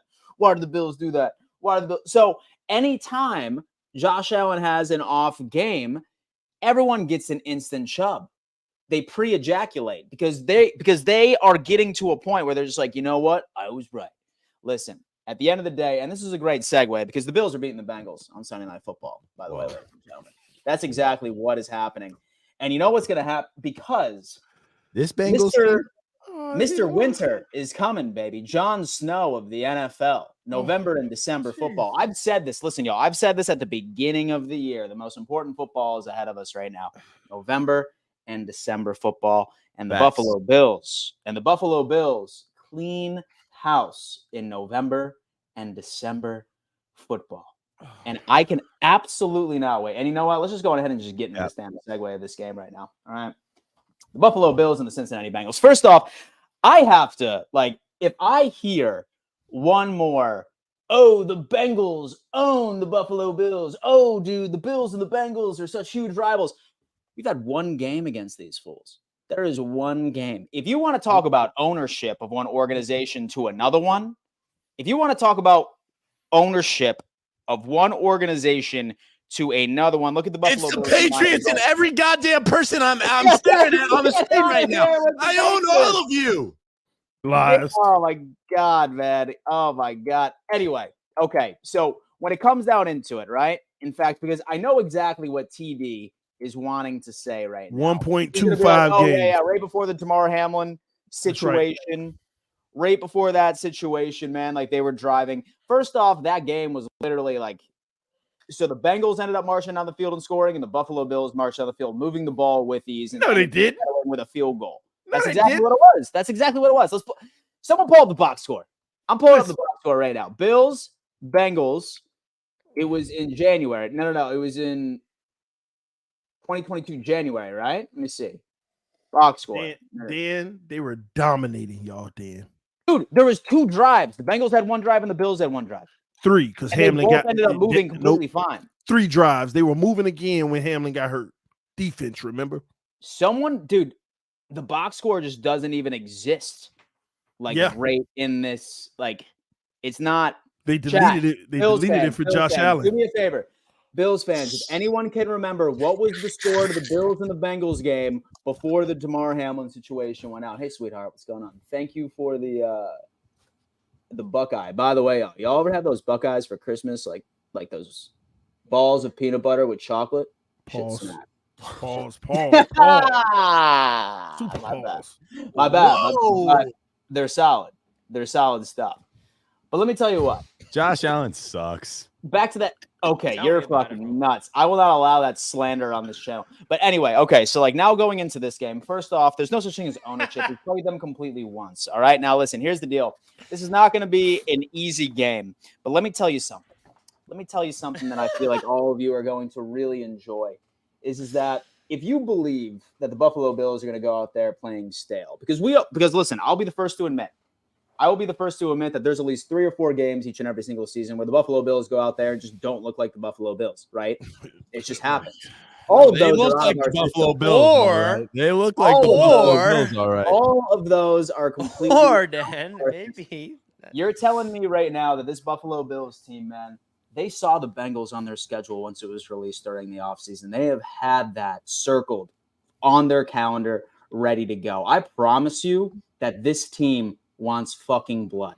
They want blood. And let me tell you what, I feel a hell of a lot better too because the Bengals ended up beating the San Francisco 49ers. I know the Niners are on a slide right now, but they're still a top echelon team in this league. I'm glad that the Bengals ended up going out there and winning this game. Because you want to know why? Everyone that's picking the Bengals, everybody on this panel is going to pick the Bengals. And let me tell you what, you know who's salivating right now? Fucking Vegas, baby. Vegas is absolutely salivating. I can almost guarantee you that all of the bets are going towards Cincinnati for this game right now. The Buffalo Bills, when it comes down into it, offensively, this team can get got on the ground. They are literally allowing 5 yards per play, per rush play from there. They have a very young and inexperienced secondary by itself. Josh Allen and that offense has been forced to run 11-man personnel since Dalton Kincaid is the only tight end healthy right now, which we looked a hell of a lot more effective against Tampa Bay with. My thought process is that we're going to see a well-balanced offensive attack pounding the damn rock and Josh Allen literally being Oprah Winfrey out there, spreading the ball around to Dalton Kincaid, Stephon Diggs, Gabe Davis, Khalil Shakir. I'll tell you what, I said this on my stream a little earlier today. If the Buffalo Bills lose, there's going to be something you'll notice in the box score. Stephon Diggs dominates receptions. If Stephon Diggs is the one that's dominating receptions, and if the Bills lose, I guarantee you check that box score, Stephon Diggs will dominate targets and receptions. If the Buffalo Bills win, hear me out. No, actually, when the Buffalo Bills win, you're going to go back to the box score, and you are going to see an even distribution of Khalil Shakir, Stephon Diggs, Dalton Kincaid. This defense can get got. All right, everyone called me absolutely nuts when I said that the second they lost Von Bell and Jesse Bates, that they were going to falter in the secondary. That's what we're going to take advantage right there.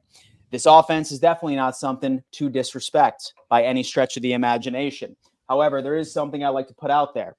While Joe Burrow hasn't necessarily thrown many interceptions this year as of right now, he averages 5 turnover-worthy throws each and every single game. The Buffalo Bills defense needs to capitalize on that. Absolutely needs to capitalize on it. The Buffalo Bills defense needs to take the ball away. Blazing. Once. That's all that happens because this is going to be a shootout. It's going to happen. Minus that one specific game. And so the Buffalo Bills are still third in points allowed. And you know what? I mean, I've seen this team shut down receivers like Mike Evans. Oh my God. Even without Trey White. I've seen this team shut down Tyreek Hill. I've seen this team do a lot of things without several of our great secondary players. This Cincinnati Bengals receiving core, best trio in the league. Von Miller is going to arrive again, ladies and gentlemen. I've told you that from the very beginning that I thought he shouldn't be back until week 9 against the Bengals in general. He's coming up on a year for his injury. He's going to have an absolute dogfight of a game. We're going to see Rasul Douglas go out there. In fact, this is what happened, all right? It's going to be 35-31 Buffalo Bills. Joe Burrow has the last possession with 40 seconds left. He's going to start driving, and then Rasul Douglas is about to come up. He's about to jump the route, pick it off, seal the victory for the Buffalo Bills. You're going to see me going absolutely fucking nuts on the stream. And then Monday during the AFC East Roundtable, I'm going to laugh at all you fools in the chat. I'm going to laugh at each and every single one of you, and I expect a fucking apology. I expect you to write me a love letter being like, Dan, I will never question your ball knowledge ever again. It's the Buffalo Bills. We're making a statement on Sunday night. And we're taking back the AFC East. That's a whole lot of talking and simply not a lot of walking. You know, there's Jack, please tell me your thoughts on this game, and y'all just please go ahead and fill this chat's minds with a bunch of delusion. Jack, go ahead. There's no delusion here. There's no delusion here. The Cincinnati Bengals, after last week's win against the San Francisco 49ers, I'd put them as the best team in the NFL. I would put the Cincinnati Bengals as the clear-cut favorite to win the entire thing this year, and I fully expect Joe Burrow, Jamar Chase to have themselves a day. You talk about the Buffalo Bills circling the game, you know, circling the wagons. They circled that game, right? Everyone Oh, yeah. circled this game. Every NFL fan has circled this game. We all want to watch it. We all know what's going to happen. The Bengals are going to own the Buffalo Bills once again. That's it. all I he's got it, TD. What you got in this game, man? Talk to me. Sunday's gonna be beautiful. Sunday is gonna be so beautiful. I get to wake up early in the morning and start my day with breakfast and a victory versus the Chiefs. And then I get to sit back and relax on my couch and watch some midday football. And then at night, I literally get to watch the Cincinnati Bengals at home obliterate the Buffalo Bills. And then I could see me going live in the fourth quarter now, laughing for 15 minutes of football. Just laughing and laughing and laughing. It's going to be the most funny, beautiful thing that I've seen in so long. You know why? Because the freaking Jets might actually catch up to y'all bums. The Jets might catch up to y'all bums, and it's going to be glorious just to see that y'all not even second anymore. Y'all promoted. I don't even think y'all will be second. Would they be, Richie? Would y'all be second, Richie? If we win and they Yes. lose? Yes. Yes. Let's go. Yes. Let's go. That's exactly what's going to happen, Dan. And when we come in Monday, we won't owe you any respect. We're going to sit there and watch you get stripped of it, okay? All your dignity, all your pride for that bum Josh Allen is going to be stripped. You know why y'all really losing this game, Dan? Why is that, man? Because of that bum. These are the games right here that bum is a bum. These games right here, that bum is going to be a bum, and that PFF number 1 is probably going to be number 7 come Tuesday. Come Tuesday, he'll have the 7th highest PFF, and on next Wednesday, I'll pull it up and show you all. This is the game where the bum will be a bum. The Cincinnati Bengals absolutely own y'all. Y'all built y'all team to beat the Chiefs. Then Tennessee will start dogging y'all. Then you built yourself to beat the Chiefs and Tennessee. Then the Bengals start dogging y'all, and you never recover from that. Because if it wasn't for that unfortunate situation with Damar Hamlin, y'all would have been 0-2 versus the Bengals, and you probably would have lost by 25 plus in that game too. So listen, Dan, the Bengals own y'all. That's why y'all ran out in an emergency situation to go get a corner, because they got weapons all over the field that's going to expose y'all defense, and your offense has to keep up. But the problem is that bum is going to be a bum this Sunday, Dan, and the whole world's going to see it on Sunday Night Football on NBC. I ain't no better day. Sunday ain't going to be no better day, y'all. Y'all stay tuned. Oh. Richie, what do you got, man? Why don't you tell us why you think the Bengals are going to win this game? Come on, man. I don't know. I just feel like TD and Dan Mitchell are becoming very similar. I heard TD give his pep talk about his Dolphins, and I heard Dan give his pep talk about his Bills. And I love it. I respect it all. I 110% respect everything, because I'm excited to talk about my Jets game as well to see where my energy goes. But no, I mean, this is a big game, Sunday Night Football, for a lot of different reasons. And listen, the Buffalo Bills went out on Thursday night last week against the Buccaneers in a game they're supposed to win, and they won that game. But I've been very consistent with my takes on the Cincinnati Bengals. If anybody in the chat's been watching TD and I's Bleacher Report shows every Wednesday at 1 p.m., I've said that I don't care if the Bengals are 1-3. They're going to go all the way in the AFC. And I still think that this is, and you saw it last week, they are ready to go. Joe Burrow had a calf injury early on, dealing with injuries. They started 1-3. Now they're 4-3. They're fighting for a wild card spot. They're definitely making the playoffs, whether it's going to be for the division or not. They're in the best division in football, the AFC North. They're in last place with a 4-3 record. And I think that this is a game where the Cincinnati, you called the Bengals at the wrong time. I think that's what it comes down to for me. I mean, the Bengals are getting hot at the right time, and the Bengals do the same thing every single year. They start slow, people count them out, and they get hot, and you're catching them when they're scorching hot, because when Joe Burrow is cooking with Jamar Chase, They are a tough team to beat. Now, Josh Allen's going to have to do a lot in this game, but when it comes to the Buffalo Bills, it really just comes down to, and I saw it a little bit against the Buccaneers, and I think that the Bills have to do a lot more of this. Don't rely on Josh Allen to be the offense. You got to be able to spread the ball around. Be an offense. Don't be a superhero, right? It's awesome that you have a quarterback that could be a superhero. That's great. I wish I had a quarterback that can do that in terms of putting the team on your back and carrying you to victory. But the reality is, guys, you can't expect Josh Allen to do that and it be sustainable, right? It's just not sustainable. It's not sustainable football. You can't rely on Josh Allen to be your leading rusher and your leading passer. There's a reason why he leads the NFL in touchdowns. Hello? He's the only quarterback that's asked to do everything, okay? There's a reason for that. Yeah, it's a positive. He's going to put up the numbers. He also leads the league in interceptions. So you're getting two sides of Josh Allen here. So if the Bills can actually establish a run game with their stud James Cook and take a little bit of the load off of Josh Allen, I think it's going to do a lot for his, not only this season, but for the longevity of Josh Allen's career. Because right now, I really don't look at the Bills' offense and think that this is something that could be sustainable. So that's how I always looked at the Bills. And the fact that their defense is banged up is a big issue for them. You go out there, you trade for Douglas, which is a good piece.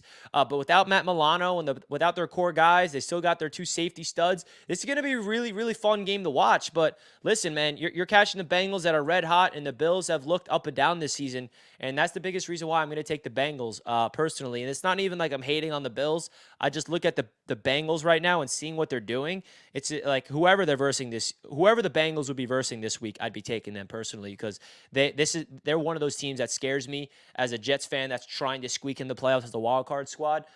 So this is it. And also, keep in mind, I'll finish it off with this. The Bengals do not have one win in the AFC conference. They are 0-3 in the AFC, 4-0 in the NFC. They got to win AFC games to make the playoffs in terms of a wild card tiebreaker. So they know that. This thing means a lot. They're 1-3. I'll tell you what. They're 1-3 in AFC. No, they're not. Yes, they're 1-3. They're 4-3, and all four of their wins came against the NFC West. They're 1-3 in the AFC. Oh, who's the AFC they won? The Buffalo Bills. Oh, get out of here! Listen, all right. So this is something. First off, by the way, damn, I thought I really had that down. So I was able to pinpoint not only the box score, but I was also watching the highlights to that first December game, and you know what I saw, ladies and gentlemen, a score of 7-3, and I saw the Buffalo Bills drive all the way down from the 20, and then we just couldn't capitalize in the red zone. The game was 7-3, and the Bills offense was working completely fine on that. And let me tell you what, guess what the weather is, baby? Sunday night, 64 degrees and sunny, mostly cloudy, no wind. Burrow weather. Sunny at 8:00. Is this in Buffalo, Dan? Clear skies. No, it's in Cincinnati. Clear skies. Joe Clear Burrow skies, weather. Cincinnati. Things are going to be completely fine. It sounds like Joe Burrow weather. Richie. Sounds like Josh Allen. What's good, Jack? Richie, you brought up a great point, and it's something I like to preach to the choir a lot of the times. The word sustainability. The way Josh Allen plays the quarterback position is just simply not sustainable. It will never work for a single franchise. You can win a Super Bowl, fine, but at the end of the day, you're probably not going to, and you're definitely not going to play for 15 years. You're definitely not going to be a consistent guy year in and year out. And Josh Allen, his time is going to come to an end if he doesn't play the way that he needs to start playing, which is, Dan, we even talked about it a little bit. There was moments early on in this season where they kind of took a step back after the Jets game, and they just played the right way. They played football a little more conservatively. When I watched them play against the Patriots, every single snap, Josh Allen catches it, and then he just runs out of the pocket and makes shit up. It's him and Stephon Diggs doing their thing. It's not offense. It's not football, and it's not sustainable. This is the Buffalo Bills. They'll never win another. They're never going to win a Super Bowl. They are the Buffalo Bills. Period. Okay. First off, as far as Josh Allen's rush attempts, they are significantly lower than where they are typically in the scene. So I do see him making that as far as adjustment. And then, yes, there is a point where I will say, yes, it's not sustainable. But I will tell you what, right now, that's what makes Josh Allen a freak. And as long as he can do it effectively, I want him to do it because we want a Super Bowl in Buffalo. And if there's only 3 more years of full Josh Allen football, that Josh Allen sort of football is our best shot. So I do not want him to change until he absolutely has to.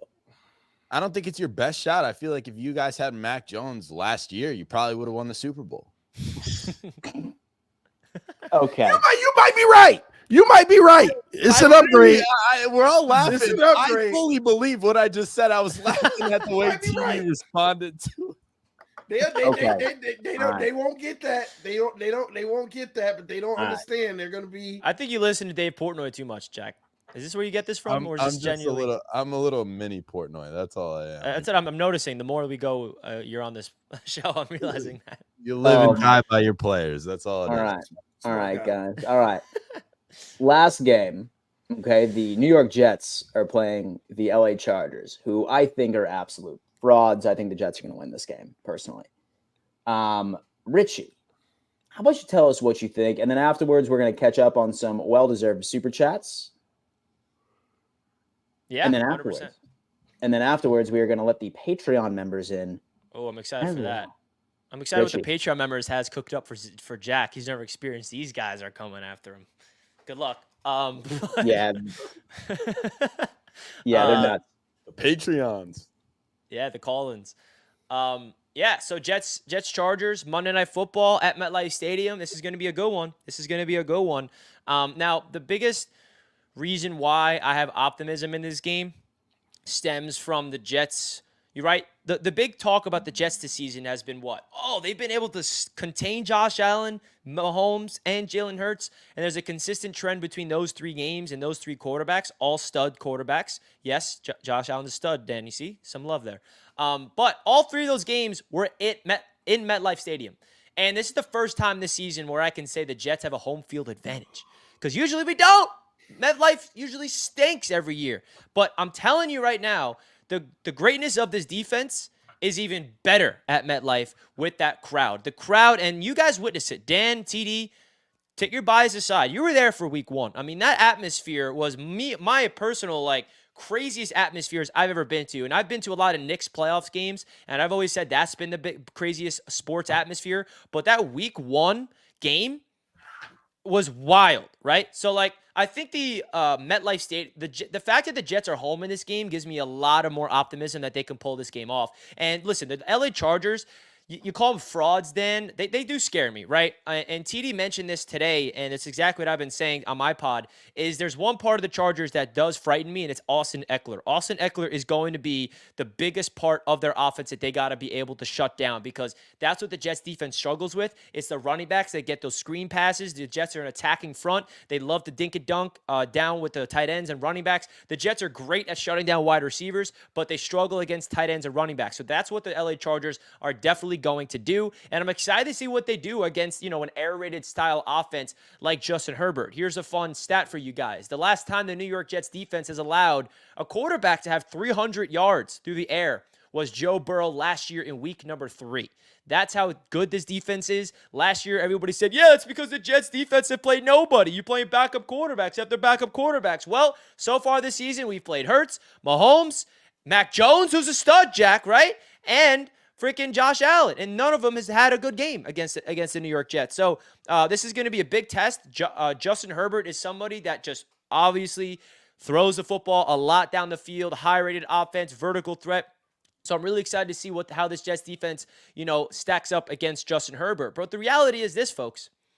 This is not going to be a game that we could win with defense. It's not. The defense is not going to be perfect. We're going up against a really good Chargers offense. And even the Jets defense is not going to pitch a shutout.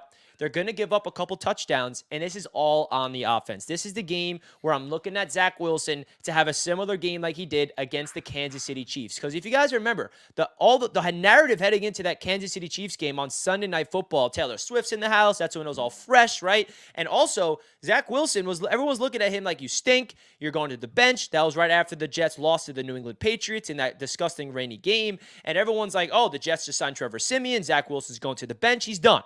And then he goes out there on Sunday night and balls, right? They didn't win the game because of a lot of different reasons, but they didn't lose because of Zach, right? He played his best football. And since that moment, I've seen a different Zach Wilson, but he's never had that career game where he puts up 3 touchdowns, puts up 300 yards, and you can just say, wow, Zach was the reason we won this game. So I have a feeling that this And now I'm not going to predict that this game, but this is the game that he really needs to step up and play his best football. You know, I went into the film room and watched the game against the Giants. A lot of sloppiness across the entire offense, and Zach has to be on his A game because the Chargers defense, I mean, they're really bad against the pass. And if there was a time for Zach Wilson to really play his best football, it's this one. So I think that this really comes down to if the Jets can play good offense, get into the red zone, capitalize, score touchdowns. If the offense has their day, like the best game of the season, which by the way, it's easy to do because of how bad the offense has been this season, they're going to win this game just because of the defense. So that's really what it comes down to for me. I have a lot of optimism and a lot of faith in this Jets defense to take care of business. Don't expect a shutout. I expect the Chargers to get their points. But this is the game where I'm looking at you, Zach.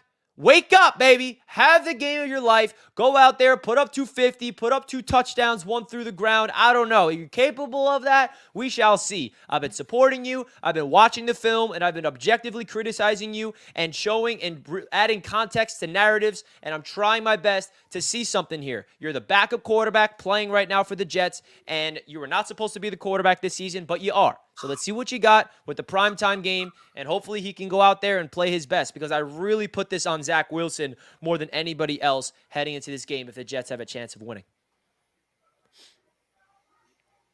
TD Finstock, the Jets and the LA Chargers.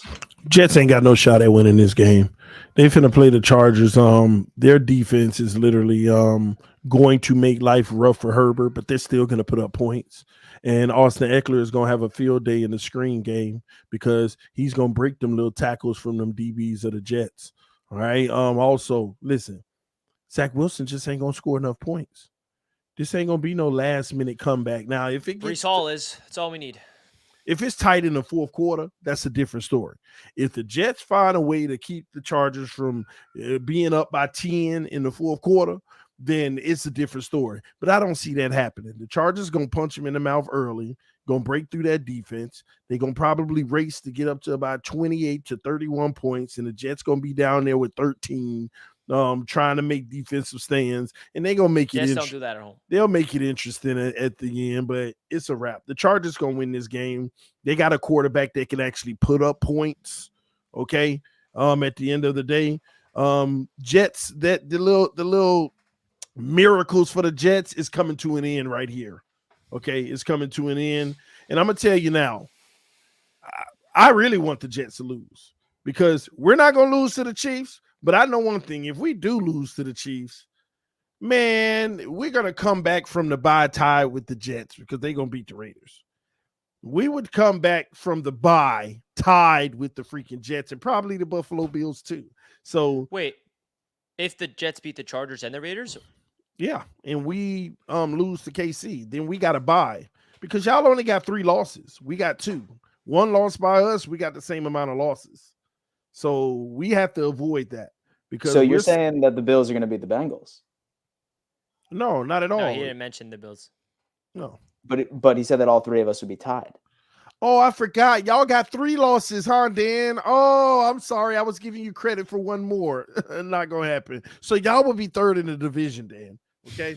That's what I meant to say. I just remember y'all got 3 losses already. We didn't see that coming at the beginning of the season, right? But anyway, but yeah, Jets ain't gonna win this game. Order's gonna stay restored. The Dolphins gonna continue to hold on to the top seed in the AFC as we take care of business, and the rest of y'all teams don't. It's that simple. Except the Patriots, they'll win this week. Respect. Do you guys find it like what impressive that the Jets are able to win the games that they're doing right now with just Breece Hall and their defense, or is that just not impressive? I feel like that this is a mirrored image, like in like a what if world, if Breece Hall were to stay healthy all last year, because y'all basically have the exact same team in my eyes, right? With the defense that's even playing better than last year. Yeah. This is essentially in my eyes the exact same team from last year. And if Breece Hall were to stay healthy all last year, and like I'm convinced, I think y'all would have made the playoffs instead. We would have 5-2 when he went down. Yeah. I like really think that y'all probably would have. He is, and it's sad to say it as a Jets fan. It's like a sad thing to say it, but it's also cool that we have this good of a player. Like Breece Hall is the offense, folks. He is. Yeah. He has the Jets are on a 3-game winning streak. Breece Hall is a touchdown in all 3 of those games. And ever since he got let off the pitch count, we went on a win streak. And there's a common trend here. So Breece Hall is the offense. Garrett Wilson's a stud, but outside of that, and let me just say this before I hear from Jack and Dan about this game more in general. Just want to give my man Zach Wilson just his flowers for something, because this is something that's not teachable, and I got to give him credit because I didn't know he had it in him. But he's a clutch quarterback. Can you imagine that Zach Wilson's actually clutch? And there's facts that back it up. Put your freaking headphones back on, TD. This is not just delusion. This is a fact, evidence, statistics, science, whatever you want to break it down. I can't. So, TD, you're telling me 6 career game-winning drives is not impressive? Leading his draft class? Is that how many wins he has in his entire career? 6? That's what I'm saying. He knows how to come from behind. They're not pretty. He's not blowing teams out, right? But he's clutch. He's a clutch quarterback. You telling me we're really having this conversation, Richie? About Zach Wilson, that he's a come from behind kind of guy? He's got 6 of them. Yeah, Six of them. What now? Nah. Hey, the clutch gene it's either you got it or you don't. And I'm not saying that. That's all I'm saying. He's clutch. He did it as a rookie season, did it last year. This year, he's leading the league and come from behind victories. Just saying. Yeah, oh no. My God. Yeah, no. Hey, he leads his draft class. I mean, he's Richie. clutch. That's all I'm saying. I'm not saying he's a GOAT. I'm not saying he's a top 5 quarterback, but why can't you just admit he's clutch? He comes up in the moments. Because he's the Jets quarterback. Yeah. I mean, usually Jets quarterbacks don't come up in clutch moments, by the way. It doesn't happen. Hey, come on. I don't even know what we were talking about, but there was a point I wanted to make about like the Jets potentially like showing signs of being decent or just simply winning. Like the fact that they've won some games is pretty goddamn remarkable.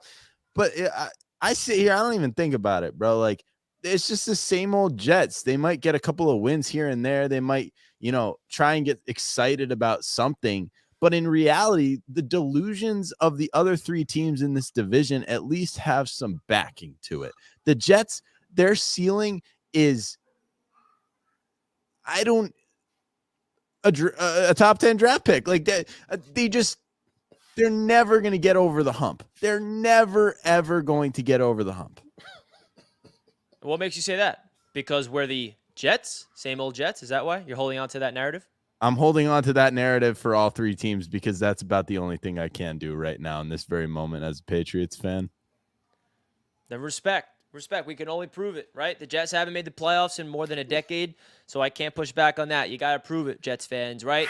We can't talk until we actually show up. So let's just keep it at that. Let all the hate marinate. I'm not going to push back on the hate. You guys can call me delusional. You can call me a clown. You can call me whatever hell name you want me to call me.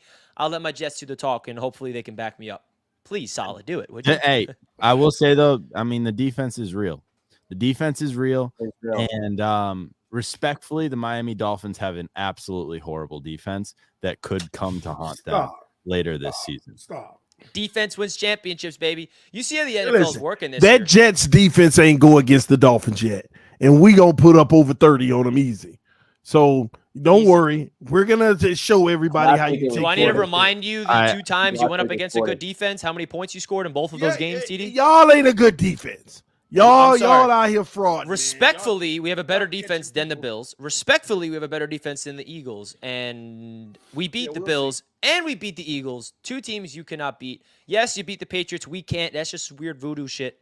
Like that the Jets can't beat the Patriots. It's Mac Jones. It's the Mac Jones effect. Y'all cannot touch Mac Jones. That boy put up 50 a couple of years ago on y'all head. I remember that. Oh gosh. That's all you need to know, Richie. Y'all can't beat Mac Jones. That's it.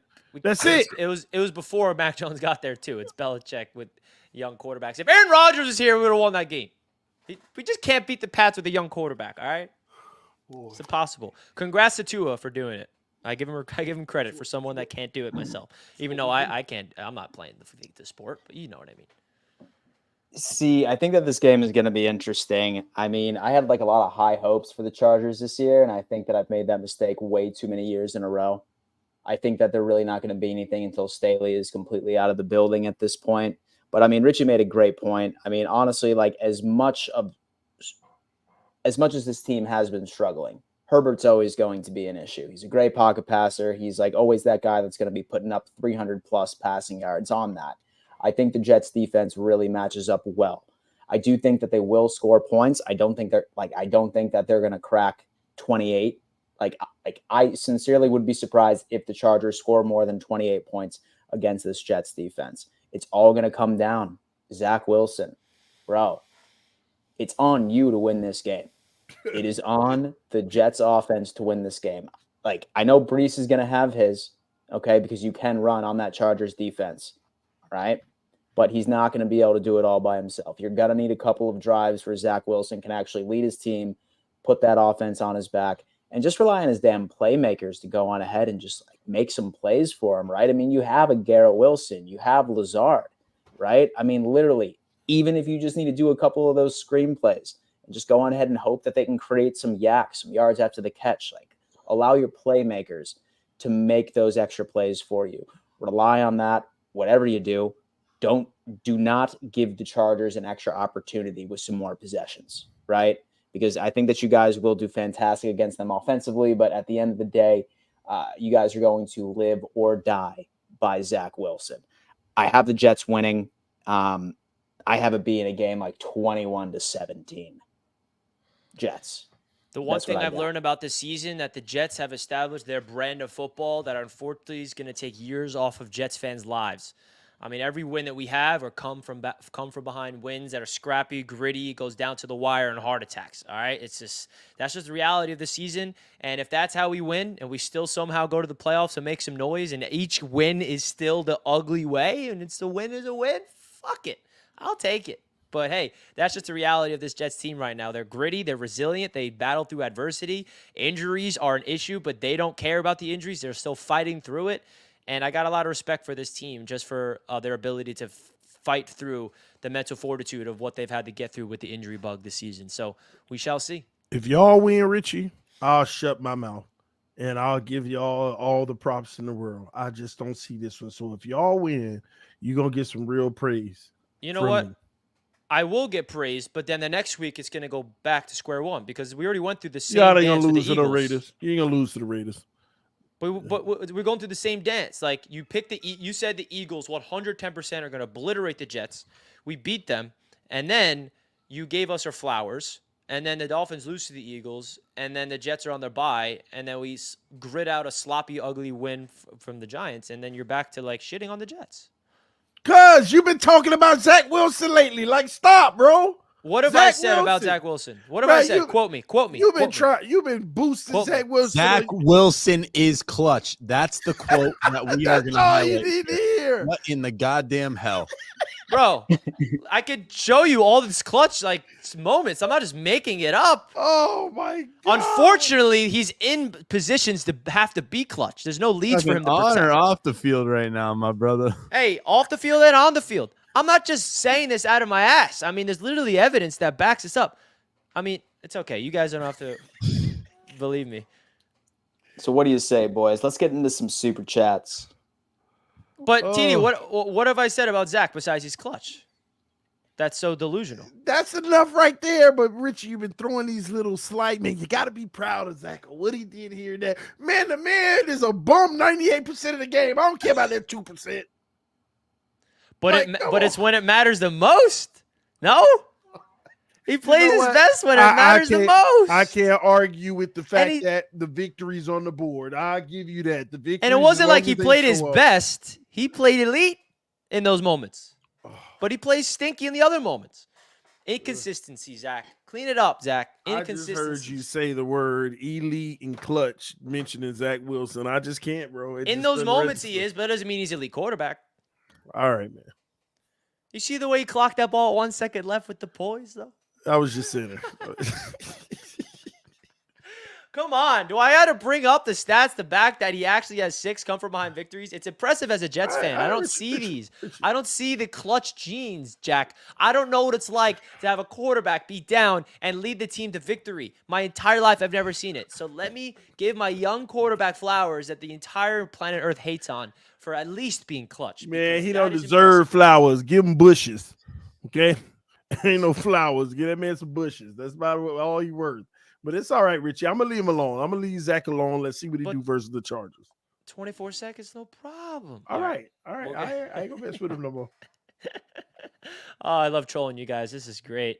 All right, Dan, you ready to get into the super chats, or are you ready to get into super chats? I mean, let's get into these super chats, baby. Let's knock it out. Dan, Burrow is peeking through the blinds. Oh man, we've already read that one. Oh Lord. Yeah, just making sure. If Finns lose on Sunday, I'm cool. Revenge game in the playoffs is preferable. Mike McDaniel has shown he can make the changes needed. See the Chargers game this year after last year's game. Hey man, as long as it's not against the Buffalo Bills, I agree. He can make the changes needed for sure. Continue. Jags and Ravens traveled earlier than their opponents for the international games and both covered the spread. Miami continues the trend. Interesting. Oh, yo, is that me again? Yo. What? Is that profile picture me again? I think that's me again. Man. All right, Jack. I don't know. Do you think Jack, it is? So about this show, like they like taking all of our faces and making like really ridiculous, like these profile pictures. Like last week, they turned me into a girl, and the username was the real Tran Mitchell. So this is the latest piece of art, where it looks like that. Like I just let it all go, and I have. That's remarkable, dude. This is okay. Where'd TD go? Anyway, Hennessy Heisman. Hey, TD. It's that time of the year again. Downfall time. Death taxes and the Dolphins falling apart in December, baby. It's coming around, dog. Kyle Rose is coming in saying Burrow and Chase is the best duo now that Burrow is healthy. Dan will find out Sunday night. Kyle Rose.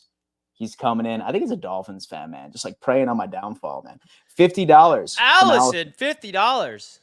Thank you so much. The Jets are good at playing so well the playoffs and get through the playoffs and go get advanced Lombardi Trophy. Did you hear about the news of the Raiders getting rid of their coaches?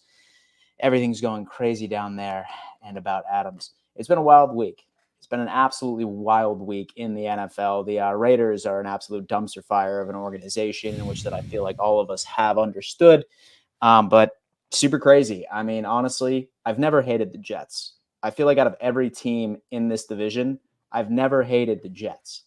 Everybody else, I really can't say anything else. But, hey, listen, you know what? As long as the Jets don't hurt the Bills in any stretch like of the imagination or any capacity, I will continue to look at them as our little brother. And I like that a lot. I feel like Tom Brady might come out of retirement and play for the Raiders. Wait, Dan, who'd you say? I think that there's a rule that like now that he's like a partial owner, he can't. It would have to get cleared by all 30 teams, and that's not going to happen. Dan, who did you just call the little brother? It's the Jets, man. Dan, you can't do that And anymore. so we like to win that one-on-one game, baby. You can't be the little. You can't call the Jets a little brother if you can't beat the Jets. You know the Patriots can call us a little brother. They have every single right to say that. Bills, not so much. I'm not going to let that one slide. I'm not. You could say you don't hate us and just pretend that the Jets defense has not owned Josh Allen the past 3 matchups, last 3 games. But we'll see what they can do this next time they verse in Buffalo. Let's do it. TD, you missed a blasphemy from Dan Mitchell taking shots at the Jets, saying that we're the little brothers. Well, I mean, I don't see what a blasphemy yet, but yeah. No. I mean, do I get no respect in this panel no more? Like I said, Patriots deserve to say that to the respect, Jets. Richie. You get respect, not your team. But TD, can't you admit that the Jets defense has got the better of Josh Allen? We've beat them in like. Well, you know what? I'll change my stance on that. You know, I ain't gonna lie, Dan. That's the embarrassing moment for your team. If we didn't embarrass Josh Allen on primetime football week 1, and didn't do it twice last year, then Dan, you have a point. But that's not what happened. I'm sorry, Richie. I didn't mean to trigger you, brother. It's all good. It's all love. I just can't let the hate slide like that. You feel me? So Pats fans love to say that Tua is trash, but he's 6-0 against them. Go ahead and cue the circus music. Wait, It doesn't bother me. That doesn't bother me whatsoever because it's just bring me Miami come playoff time. Oh my Jesus! This man just said playoffs again. Like, what is going on tonight with these two down here, man? We got Zach Wilson clutch in elite moments and playoffs for the Patriots. Where did this come from? Would you say Tua's clutch? Tua's the best quarterback in the league, so he got everything. No, answer the question. Would you say he's clutch? Yeah, he clutch. Yeah, he clutch. I saw people in the chat. I saw people in the chat say 6. Only 6 game-winning drives for Zach Wilson. No. That's it? You want to know what 6-2 got? 6 touchdowns versus Baltimore down by. Guess how many come from behind? Guess how many come from behind? How many come from behind wins does Tua have? Guess. The biggest one of all time that matters. Baltimore Ravens, 6 touchdowns down by 28. Let's go, Tua. Scorched them. How many come from behind victories does Tom Brady have? The most. Here, I'll add context. You know who is clutch? Very clutch. Josh Allen. Josh Allen, 16 game-winning drives for Josh Allen. Congratulations. How many game-winning drives does Tom Brady have without cheating? Now there's even the playing field. It's all cheating. All I'm saying is the Dolphins laughing at Zach only having 6. Tua has 7. So congrats. How many does Mac have? How many? Been in the year longer. Hey, first of all, let's get something straight, ladies and gentlemen. It ain't a flex to have a comeback win when your quarterback beating teams by 50 points. They don't have to come back. That's why Zach Wilson already has 6 because y'all always behind. And all I did is just give him credit for being able to be clutch. That's all I said. That's all I was saying. Because in those moments he could fold and we lose those games. Mac Jones, not clutch. 2. Because they're always winning. That's why, Jack. Right? Yeah. One of them was this recently. A couple weeks ago. That was clutch. Yeah, that was pretty clutch. Hey, the future is very bright. Speaking of Zach, what is Zach PFF? I'm not sure. They stopped calculating his. They stopped calculating his according to TD. But y'all hype over his 20-second performance. Yeah, baby. 24 seconds? No problem. The quote of the year, baby. Come on. 99 cents, Josh Allen's side cheek. Oh, God. Side chick. Shit. Look at Josh Allen's side chick. Look at Dan Mitchell in the tub with Josh Allen. Dan, you clean up well, bro. All right. I hate all of you. Brother. Oh, my God. Dude. Is y'all a bunch of bullies, man? Y'all a bunch of bullies. Bullies now. Yeah, y'all bullying me, man.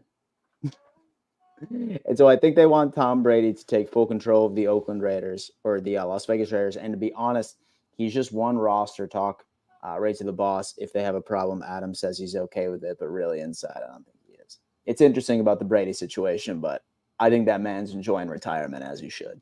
Brady ain't coming out of retirement. Yeah, no way, bro. Dude, he's living life right now. And so I saw that man on a yacht, just living the dream the other day on ESPN. He's chilling. Wow. He's got 7 rings. Why would he come back? Because he wants 10. Because he wants 10. Getting that. He's been playing until he's 60. Dan, you do realize that Joe Burrow. Dan, you do realize when Joe Burrow beats the Bills, and so the narrative out there will be he owns Allen and Mahomes. Lamar is 3-1 versus Burrow.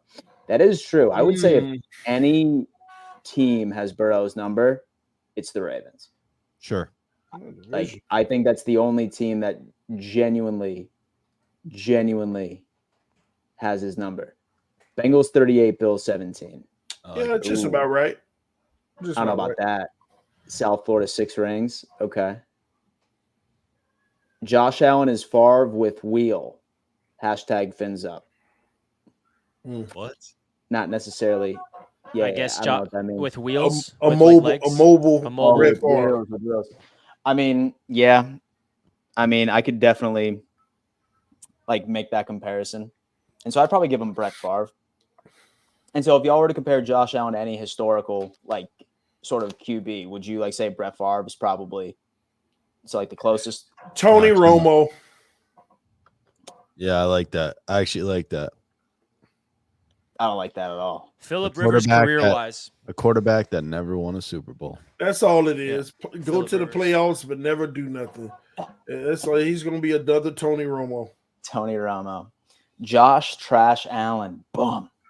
Hey, at least Luis. Josh Allen will be a highest paid CBS broadcaster when he's retired. No most rings. definitely. That brother is so beloved by everyone. Oh, It's God. actually crazy the glazing that Josh Allen gets. It's crazy, bro. So Josh Allen is Oprah because everyone gets an interception. South Florida 6 rings. All right, let me tell you something about this. All right.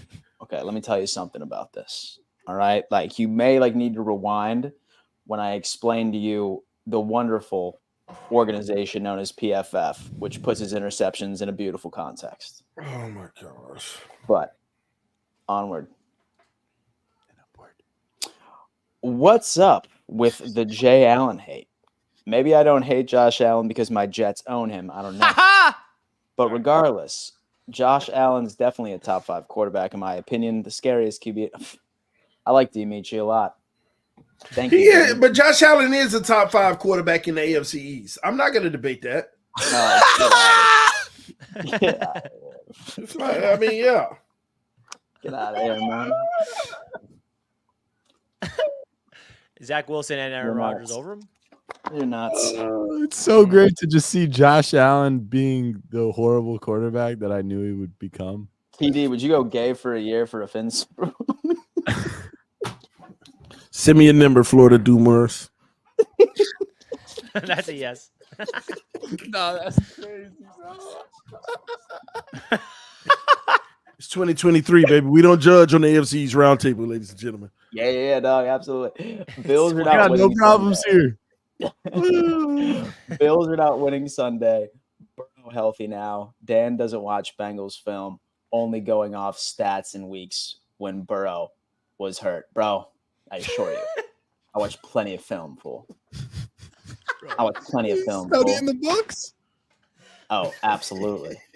bro. Absolutely. Bro, you're gonna No, question. watch You're gonna question whether Dan is watching film or not. Some NFL players play Madden to watch film. All right, Dan watches film and he does his homework. Okay, Thank But you, Jack. he's got his opinions a little twisted occasionally.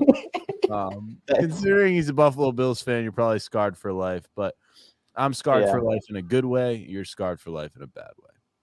For Dan, sure. why don't you remind the people what you do for a living and that you also pay taxes? I'm a grown man, fool. I'll pay taxes. Oh, my God. That's so good. Miami is getting healthy right on time. Fins up. Golden thumb. $2 donation. Hey, TD. And so if you want to beat the Jets, you're going to have to play dirty and gritty. Those flashy Malibu plays ain't working for us. Go Jets. Very true. Oh. Oh, boy. We're in the month. I'll see you all in 24 days. Hey, man, it's either you come with physicality and grit or you come with flash. You know what's going to work. You got to outwork us in the trenches. Jets are frauds. Then how come we can beat good teams, TD? You Answer can't that. beat us. You can't beat us this year. But why are the Jets frauds if we could beat good teams? They frauds because they can't beat the Dolphins. If you can't beat the Dolphins, you're a fraud. You're not beating us. But it's week 9. And we Hey, have hold the on. first- Let's get this straight now. Richie, What's up, man? do you even think that y'all gonna beat us? Be honest. Like, just be Yeah, I think- honest. I think we're Be- split with you guys. This game on I think- Thanksgiving, the day after Thanksgiving in MetLife. Are I think y'all the Jets will win in MetLife and lose in Miami. That's my prediction. And if you call me a delusional moron, call me what you want. That I predict my Jets to split with the Dolphins. Oh, end of the world. Richie's delusional. Okay, Richie, TD, you saying the Jets you saying the Dolphins obliterating the Jets twice.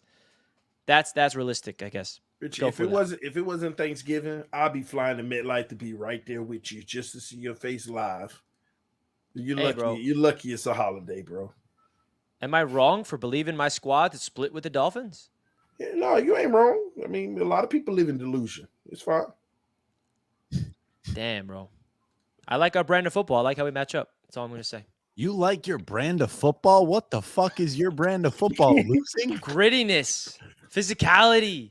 Just fucking going after. Not this Nope. flashiness. Clutch and nonsense. elite 30-second Violence. play. 24 seconds. Clutch. Bro, 24-second play. Clutch and 24-second elite play. We He's don't got a need a clutch win throughout the quarterback. game. We don't need to win 99% of the game. As long as we win that 1% game, a W's a W, baby. Okay. I mean, our style of plays translates to beating good teams. That's all I'm saying. Defense wins championships. Does it not? Because No. you're not a good team, so you got to beat the good. Never mind. Hey, good teams beat good teams. Just saying. Simba says, Coach, Tua, can you get 4 touchdowns today? Coach, Zach, can y'all get us at least in field goal range? Hey, big difference. The Dolphins need Tua to score 4 touchdowns to win. And guess what? The Jets don't need Zach Wilson to get 4 touchdowns to win. Get the difference? Flip it however you want, but the Chargers about to dispel That's that the narrative reality you of just it, though. made. You have to add context. The Chargers about to end that narrative. I They mean, putting listen, up you 30 guys can take 30 shots. You guys can take shots at my backup quarterback all you want. I don't give a damn. But the reality is we're 4-3 with our He's backup. your starter. He's your starter, Richie. He's starting now, but he's quarterback number 2.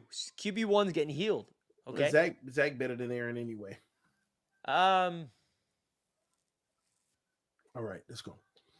Like if any of y'all quarterbacks were injured, this would be a different conversation. But no, we're not going to go down that route. Zach Wilson is Jay Fielder 2.0. Cool. Zach Wilson's A game is still a failing grade on any graded test. Dolphins are trash and can't compete with contenders. Pats to be relegated. Go Bills.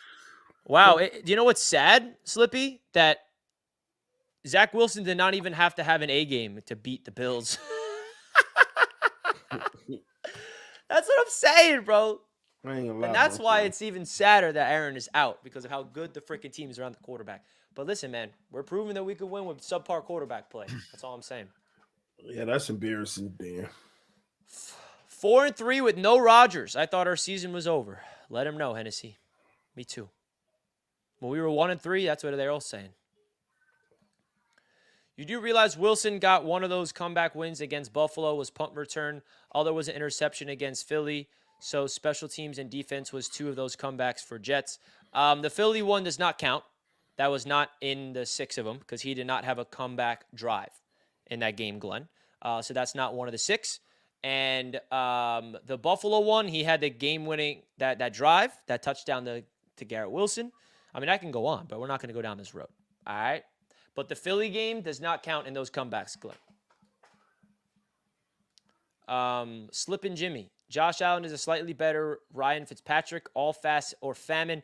He will not go through a whole playoff run without laying an egg. Sorry, Dan. Facts. Sorry, Dan. Slipping Jimmy. You're Zach wild. has a PFF rate of 55.5 pass and a 73.9 rush. So and he his a record. running- And what's his record? So he a running back. Okay. Hey, I wish he'd run more than he did, to be honest. Well, you know, all I care about, Izzy, he's up, baby. 4-3. Come on. Are you hitting your parlays this year? Last year, I made $6K. And the year before that, I made $10K. I'm in the negative this year. Also, I do 6 leg. Well, that's a perfect segue into our next topic. Right, TD? Let's do it.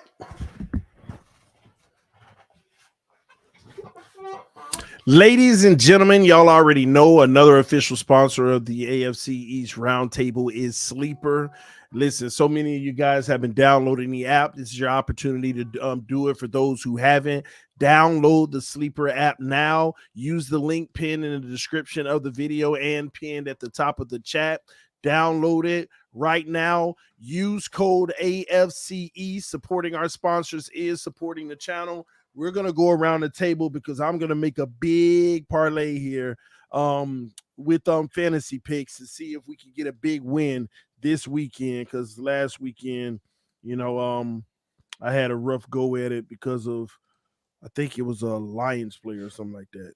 Really hurt my feelings. But let's do it, ladies and gentlemen. Let's start out with, where are you, Jets? Let's start out with the Jets. Why don't you talk to us, Richie, real quick? Breece Hall, do you think he Touchdown. finds the end zone? All right. That was 3 quick. in a row. He holds the college record for the most consecutive games in a touchdown in college football history with 24. And I predicted that he is going to go on a little run. So far, that's 3 straight. I'm expecting that to continue, where he's going to get 4. And the reality is he's the offense, and I can admit that. He is the whole offense for the Jets, and he's a freaking weapon, baby. All right, well, what about Zach Wilson, 216 yards in the game? Do you think he'll go over or under? Now, me and my buddy Jack were actually talking about this, and my buddy Jack, who you guys know, not you, Jack, my co-host of my podcast name is also Jack, Jets fan. He is not a Zach Wilson fan. He does not like him, and he actually thinks that he's going to go over in this yards-wise, just from the standpoint of the opponent and from the standpoint of, I mean, he had 240 against the Giants in a monsoon in a game that the Giants quarterback had -8 yards. Let me just put that in perspective. Zach had a game, and listen, it's not that impressive. He had a low completion percentage. I get that. But he had 240 yards in a game where the other quarterback had -8. So let's just break that down.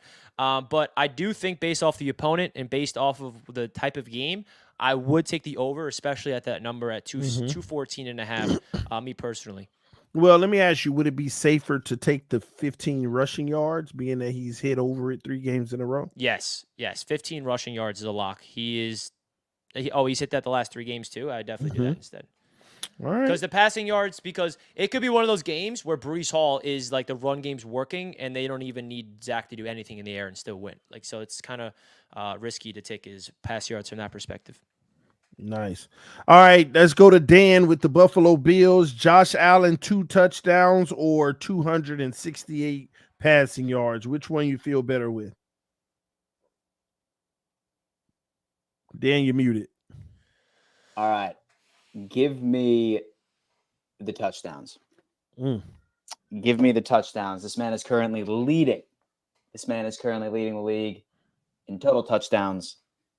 He's coming off. It's football weather up in Cincinnati, baby. I could definitely see him easily surpassing 1.5 passing touchdowns on this game. That's a lock. I could probably even make a debate on the pass yards as well, but I'm just liking what he's been putting up. Loving 1.5. Like I said, that secondary on Cincinnati is very young and inexperienced. So I think that our receivers are certainly going to have a lot of plays out there. Well, just give me that Josh Allen. Also, this is an interesting one. Dan, Dalton Kincaid over 39 or Stephon Diggs over 88? Give me Dalton Kincaid over 39.5. This kid for the past 2 weeks, he has become Josh Allen's second look. I really wish that receptions were on there because I probably would have hammered the table with receptions. It's probably not going to be released until a little closer to the game, but I think Dalton Kincaid's easily going to go that. Like, that's Josh Allen's like second look for the rest of the season. He's his security blanket, and there's also a lot of weaknesses in that linebacker core in Cincinnati as well. It's going to be a mismatch nightmare for Cincinnati with Dalton Kincaid. So those two are a lock, and like Jack just said, I'd probably even throw Burrow in there for over 1.5 pass touchdowns as well. Yeah, I was just going to do that. I'd probably include him on that parlay as well. I think that that's going to be a lock. This game, really all shit talking aside, it's going to be a shootout. It's going to be really high scoring. So, all right. Well, Jack, can Mac Jones get 217 yards versus Washington? Is there an option for 300 plus? Because he wants to tease it. Oh, he wants to tease it. I think he's under on 300 plus for the season.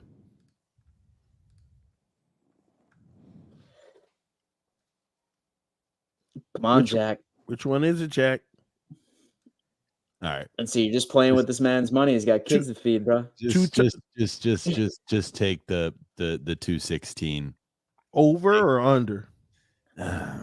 What about the pass touchdowns? 2 touchdowns. Now you're asking for too much for Mac Jones. Now the interception might be saved. I don't know. Or should we pass on Mac? Take the yard. Don't pass on Mac. I think this is gonna be a game where he's actually gonna ball. Sure. You're telling me he can't throw 2 touchdown passes against that horrible defense that they're gonna expose? Yeah. All right. So 2 touchdown passes for Mac. Because I would take that over the 216.5 only because it's, who the hell knows what you're going to get out of New England? They could run the ball 40 yeah. times. And if I'm the offensive coordinator, if I'm calling the plays, I would have Mac throw the ball 50 times a game. But that's just my personal opinion. But when the ball is put in Mac Jones' hands, good things happen. Interesting. All right. Anybody else on this ticket you want to add for the Patriots? So that's good. Is Mike Gesicki? No, he's not in here right now. All right. What about like the kicker? Because I think that the Pats defense is definitely going to make Washington settle for a couple of field goals. So if there's kicking points available for the kicker, definitely take that. That sounds like a final pick that'll absolutely destroy. So the one leg that screws the whole parlay. Yeah, we done with the Patriots. Yeah, never mind. We done with the Patriots. They'll ruin your whole life. So how about we just put one down on the we got 2 slots Thursday left. night football game. We got 2 slots left. The Dolphins game. Save for the Dolphins. This is a division board. Yeah. Definitely put a Travis Kelce touchdown. Man, why you going over the man? Listen, man. Y'all his picks. Listen. Two touchdowns all day. That's the easy part. Tyreek 6.5 receptions. That's the easy one. All right, we're at 100%. You know what? Let's go big or go. Let's go ahead and throw the 10 piece on here. Let me see here. $10 to win 1,000. How about $10 that? to win 1,000. $10 to win 1,000. Yes. Are you kidding? $10, and those were all good picks. Hey, those are all good picks. Guys, download the Sleeper app right now. Link is pinned in the chat. $10 minimum deposit, and then you get $10 free when you make that deposit. Put that down on here. You can win over $1,000. I don't know. I'm not gonna lie to you. I like that ticket. I like that ticket a lot, actually. Yeah. We about to hit. The only one is Josh Allen. That one scares me a little bit, but everything else on there. You know what? You're right. Let me get that bum off of here. No, I'll keep him. I'm gonna give him 2 little touchdowns. I'm gonna get touchdown is not the win. Before Sleeper took them out of New York, which was literally a couple weeks ago, which still is devastating to me. I was up like $600, and I'm so upset because I want to put money on this TD really bad. Hey man, listen, if you're in Florida, download the Sleeper app now. We live and legal, baby. Go ahead and put your first deposit. Someone just asked in the chat, Slippy Jimmy says, is that EBA legal to use in Florida? Yes, it is legal to use in Florida. It's crazy too. Florida just passed a law with sportsbooks too. So go ahead, download the Sleeper app, use code AFCE so that you can take advantage of the matching deposit. All you need is a minimum $10 on Sleeper. A lot of people, $50, $100 to start. Sleeper, all you need is a minimum of $10 and they'll match it. So you'll have 20 if you make that $10 deposit if you use our code AFCEs. So go ahead, download the Sleeper app, take advantage of the opportunity and get in the games with us and show us your tickets if you win. Let us know how you do. So 100 times my $10 is about to hit, baby. Let's go. Whoa! Easy, bro. man. If that hits, you're sharing that money with us. See, you've been delusional all night, Richie. Hey, but if Breece and Zach has something to say about it, I deserve some. You've been delusional all night, Richie. Come on, CD. It's not legal in New York. Help me over here. I'm trying to win some cash. I got 16 kids, Richie. I can't. I got rent to pay. Hey, Richie, you're a wealthy man. You're a wealthy man, Richie. I mean, this is my full-time thing, but hey, we're working. We're grinding.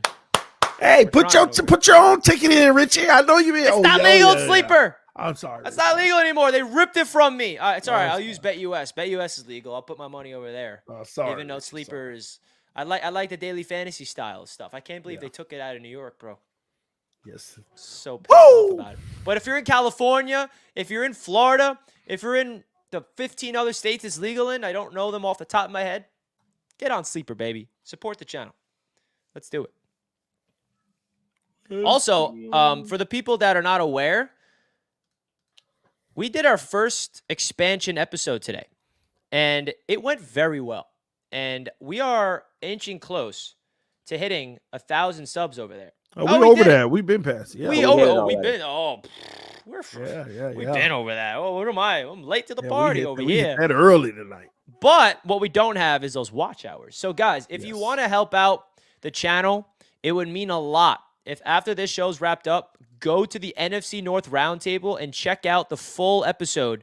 Episode 1, TD Finstock hosted it. Your boy produced it. You won't see me. You'll just see some cool stuff behind the scenes.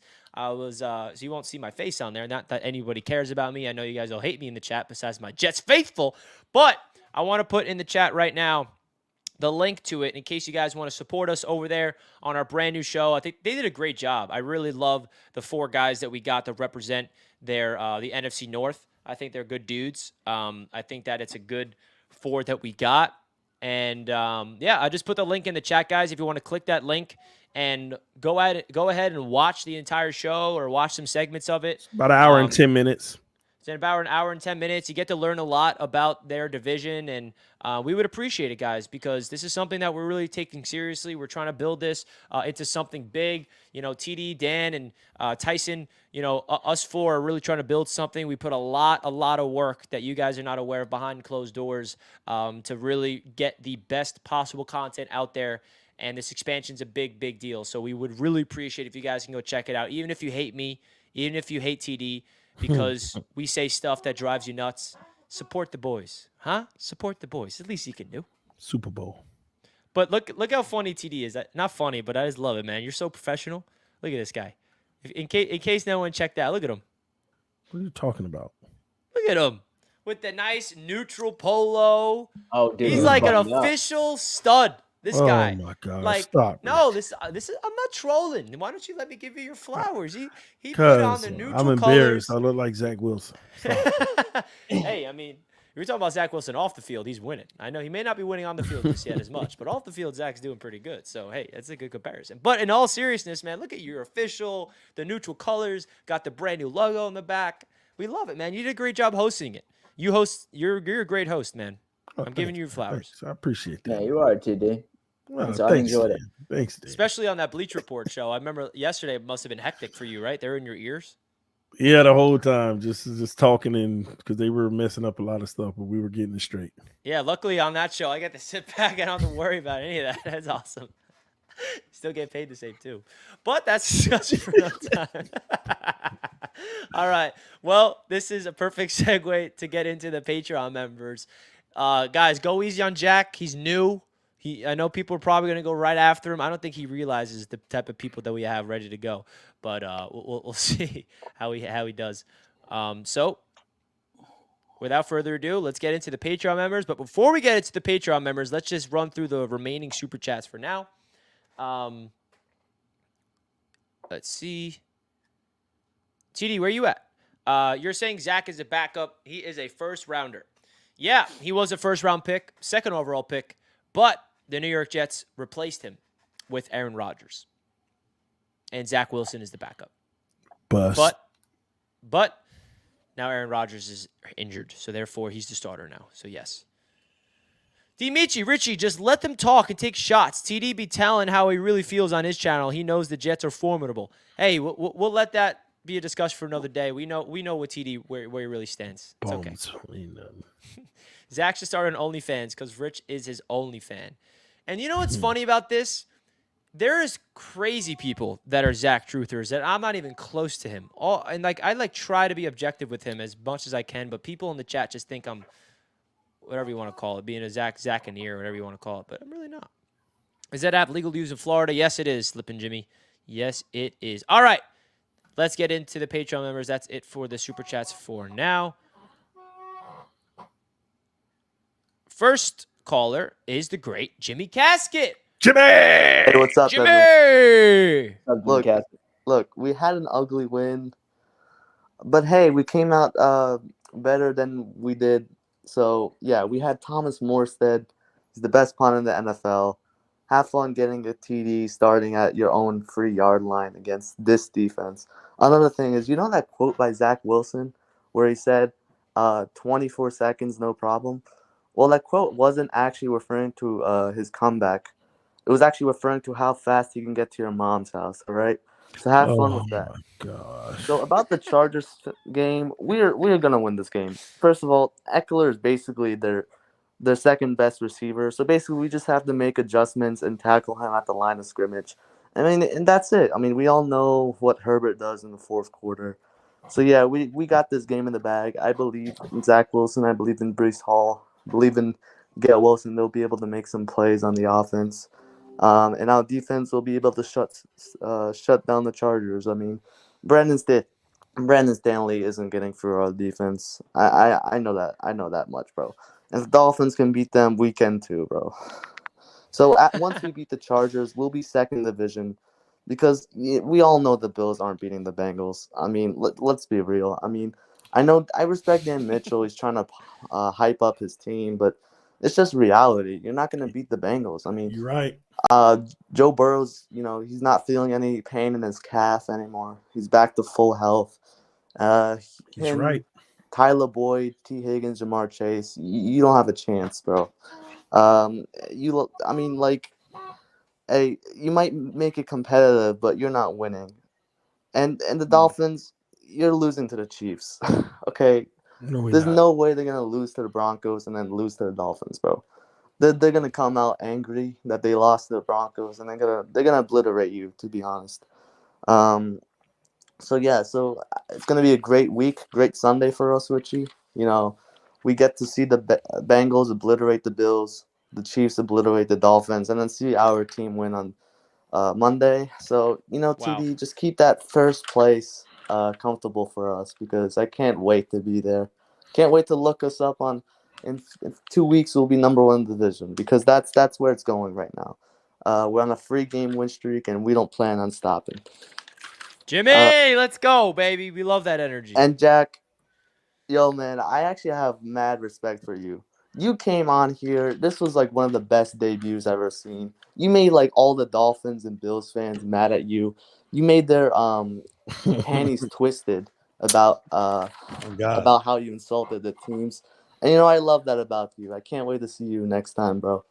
Keep on making them mad because these fools they need to learn. They really need to learn. So I can't wait to be first in division. That's all I gotta really say. I'm not really scared about this game. We got this in the bag. Jimmy Some great, Casket. some great feedback for Jack, by the way. Yeah. Jimmy's the man. Jimmy's got your back, Jack. And he just laid out something that just like, if that happens, the Dolphins lose, the Bills lose, and the Jets win, and the Patriots do whatever. I don't care if they win. But I don't know, Jimmy. You just laid out the hypothetical. Now you're getting me a little crazy right now. We shall see. Anxiety on the defensive side of the ball. LaSalle, How do we keep this you're guy live. in? How do we Turn tackle off him Madden. and get it done that LaSalle, you're early? live. That's got to feel great Turn for off them. Madden. It'll go as a 50-yard punt, 6 yards on the return. Oh, you're And the punting Jets in will take Madden. over first LaSalle, and you 10. stink. Yeah. Let's playing Madden. LaSalle. LaSalle, man, we got to go back to you, bro. You're playing Madden over there, returning punts as the Jets. All right, we'll see if he can get back in here. Glenn's in the house. We all know Glenn. What's up, Glenn? Hello, how y'all doing? We good, Glenn? Amazing. Hey, I did watch the NFC North. Good show. You need to Thank you, get Glenn. super chats put on there. Well, You we're not get one monetized super over chat? there yet. That's the reason we're Okay, not. okay. The way we get monetized, Glenn, is watch hours. So if you guys watching it would help us out. Okay. We have to get the 4,000 watch hours. Okay, well, I watched it and stuff. It was Thank good. TD, these people just worried that we just don't spread a little bit further from them. Yep. So that's it. But where's the idea that Miami always fails in December? You guys do know that Tua has a winning record in December, right? Or you didn't realize that because you just put stuff out there. Uh-oh, Dan, he's coming after you. That's your narrative. Yeah, Yeah. you did though. So you can't come out. And last year he won 3, lost 3 games. The other years he was 6-2. Got it. So that narrative got to stop. If you don't say it, Come up Super with Bowl. something that's real. Now, hey, Richie, you have a good Glenn. defense. You have a good defense. Great defense. It's not elite. You can your thing that you It's can not say elite. is It's not that elite. your team does not allow teams to score. But you have, Miami started 32nd in the league the first season, and they're ranked 15th and you're ranked 14th. Of course, the Bills only ranked 13th, but I mean, what you do what your defense does, it does not give up touchdowns. That's I'll all that give you matters. that. That's But all here's the defense needs problem to with do. that. Here's the problem with that thing. Your offense is not helping your defense enough. Your defense, I don't care if you have 20 men up front and 5 things, your defense don't get wore out. By the end of the season, it don't get wore out. The same reason last year, it started getting worn out because the offense wasn't doing nothing, and teams will end up scoring. You cannot play that way. Your offense has to help. You are 100% correct, Glenn. I agree. And that's your danger of playing the way you are. You're a bend and break defense, which is great, and you're the best in the league at it. But if your offense don't help, there's no way you don't stop it. It don't be a tidal wave. Now you're Now, right, Jack, Glenn. Yeah. I agree. Now, Jack, man, I was you when I was younger. I went 33 years before I had to watch Miami start losing. I got to see them go to Super Bowls. I got to watch them have the best record in the whole National League, in the whole NFL forever. Had the best primetime games, had everything. Sooner or later, that comes to the end. And you're starting to see it now because it's the same way that happened to us. Yeah, we lost one game. Oh, we have, and then all of a sudden you just hit flat on your face, and your team sucks for 20 years. I was where you were in 2022. I didn't see too many losing seasons. I think the worst season they had was a 8-8 record, and I think they did one time. Even when Marino got hurt, they still ended up with like 9-5. Of course, they lost 4 of the last 5 or whatever, 9-6, 7. No, they ended up 9-7, and they lost 5 last games and they missed the playoffs. But yeah, I was where you were, Jack. I used to watch Miami. Miami used to dominate.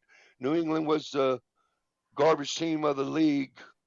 Not as bad as the Jets, but they were down there. The shot. and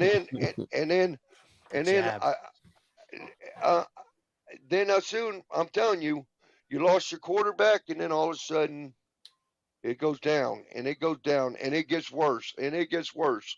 So yes, my first. What are your thoughts on Mac Jones? What? What are your thoughts on Mac Jones? Mac Jones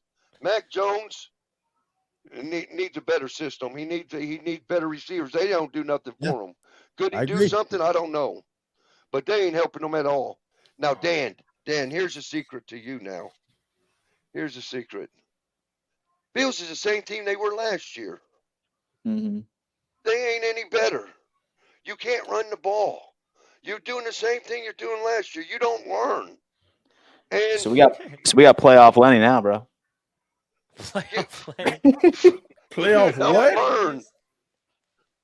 I got Leonard Fournette now, baby. Leonard Fournette. Oh, Fournette. Oh my God. But it just. He's gonna get 4 carries. It's going to, yeah. But you have the same team, and you don't do the same thing. Now, this narrative of what is it? Well, that's enough for tonight. I just want to wish you guys good luck on the NFC North.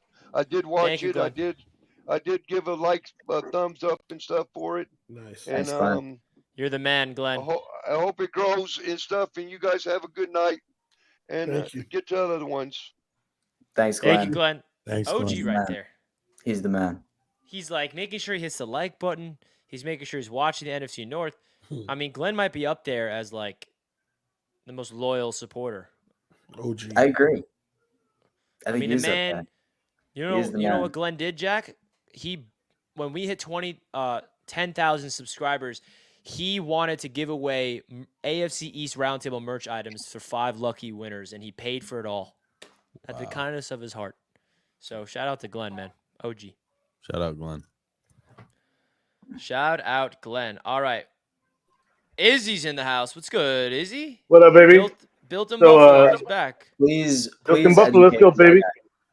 All right, so here's the one thing that Glenn said that was wrong. The Bills can't run the ball. We have a top 10 running back in the NFL right now in James Cook. He's number 8 in total yards, and he's number 2 in yards per carry. So that's nonsense. Glenn, get the fuck out of here with that nonsense. All right, Josh Allen, number 1 in touchdowns, number 1 in QBR, number 3 in passer rate, number 3 in total touchdown passes. I'm sorry. I'm failing to see the rationale that some of these delusional fans are having. All right, Zach Wilson, he's playing, decent ball. I don't want to dump on him. And Tua's playing Thank you, Izzy. exceptional ball. Tua's playing exceptional ball. He's doing well. Granted, if you switched his receivers with Buffalo's, he wouldn't be able to do that because he can't. What's the word I'm looking for here? He's not able to play on the fly. He has to play within timing. And Tua, and remember, TD said this himself. He is a timing guy. If you interrupt the timing, that's a wrap. And the 2 teams he lost to, they did that, Buffalo and Philadelphia. So interrupt the timing, and that's over with. So Josh Allen can play within timing, outside timing. He can run the ball. And, people are also about this whole Josh Allen runs the ball too much. This year, he's got under 200 yards rushing halfway through the season. He's a 750 rushing yards quarterback per year. He's on pace for less than 400 yards this year. What are we talking about? He is on pace for the most yards from scrimmage in his career, and he is nearly on pace for half the rushing yards. The nonsense that is going on between these people is more delusional than anything. Not to mention Jock or Jonathan or James or Jacob. What? It's Jack. It's Jack. Jack, whatever his name is. It'll make a difference, right? Josh Allen is playing ball. Now, here's the thing with Josh Allen that most people don't understand. He does not play within the system, even though he plays in the system. Right? Tua's a system quarterback. And when I say that, I don't mean it as disrespectful because he plays within the bounds of the system, which most quarterbacks do. You're given a scheme, you have these things, and you have to play within them to be successful. Josh Allen throws all that crap out the window. Josh Allen does what Josh Allen does, and he's still successful. Which is why he's not good. Tom Brady's the most successful. No, that's why he's that damn good.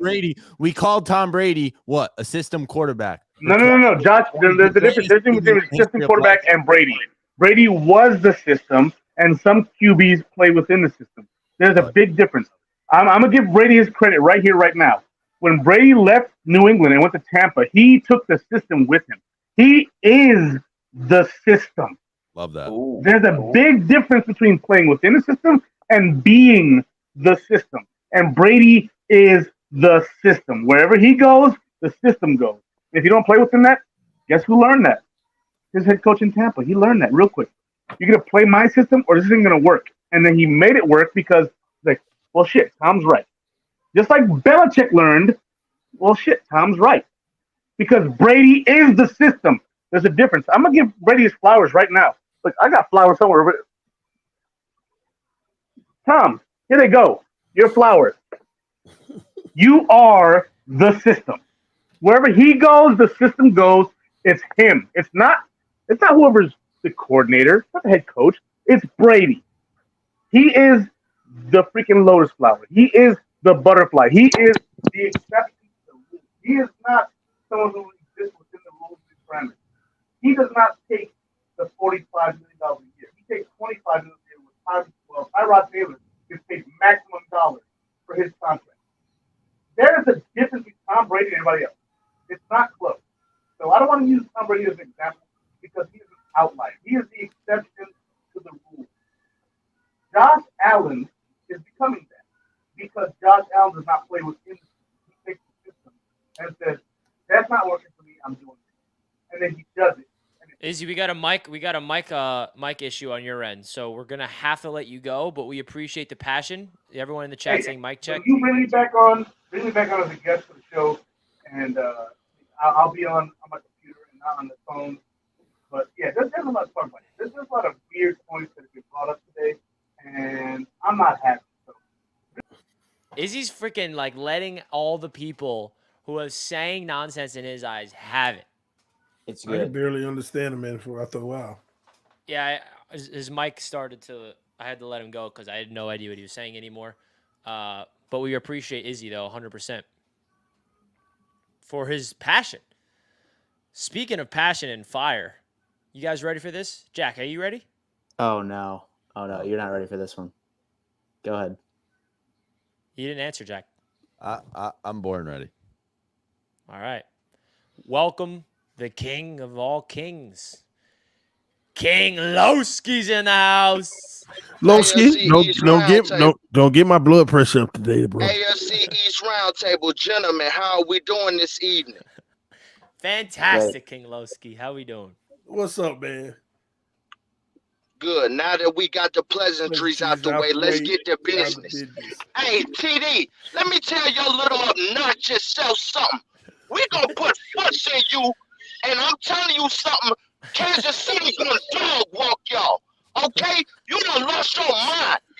After you done salivated all season on our defense, you got the nerve to sit up there and call our defense trash. Boy, you done lost your doggone mind. You crazy. Boy, you crazy. Beat us shirts coming soon, ladies and gentlemen. Yeah. Beat us shirts coming soon. It's going to be some fried fish going down Black Friday. You can best believe that, my guy. Hey, Dan Mitchell. The Bengals going to walk you too. You done lose your doggone mind. Let Izzy come up here talking all that nonsense. Boy, you ain't never had no run game. With that little cook, top 10 my foot. Top 10 on paper. That boy trash. Josh Allen trash. You done lost your doggone mind. Hey, Trent, let me tell you something, my guy. With your delusional self. Welcome to the basement. Boy, you gonna be in the basement a long time, so 50 years of your life in the basement. Y'all ain't gonna win nothing till you 60 years old, my boy. For sure. You done lost your doggone mind. Y'all done call up. Hey, man, y'all be ready, because the Jets coming for everybody. Jets, Jets. I ain't playing with nobody. We coming for the division. Buffalo sweat. The Fish sweat. The Patriots, we gonna split with y'all. But best believe we gonna be second for seeding when it come to y'all. You can best believe that, my boy. Jets, Jets. Let's go. Bro, King Lowski, we love you, bro. What a freaking call, man. Every time. Oh, my God. You make sure that King Lowski is on the show Wednesday before Thanksgiving, one-on-one, me and him, because we're going to have our time. He ain't going to get my blood pressure up again.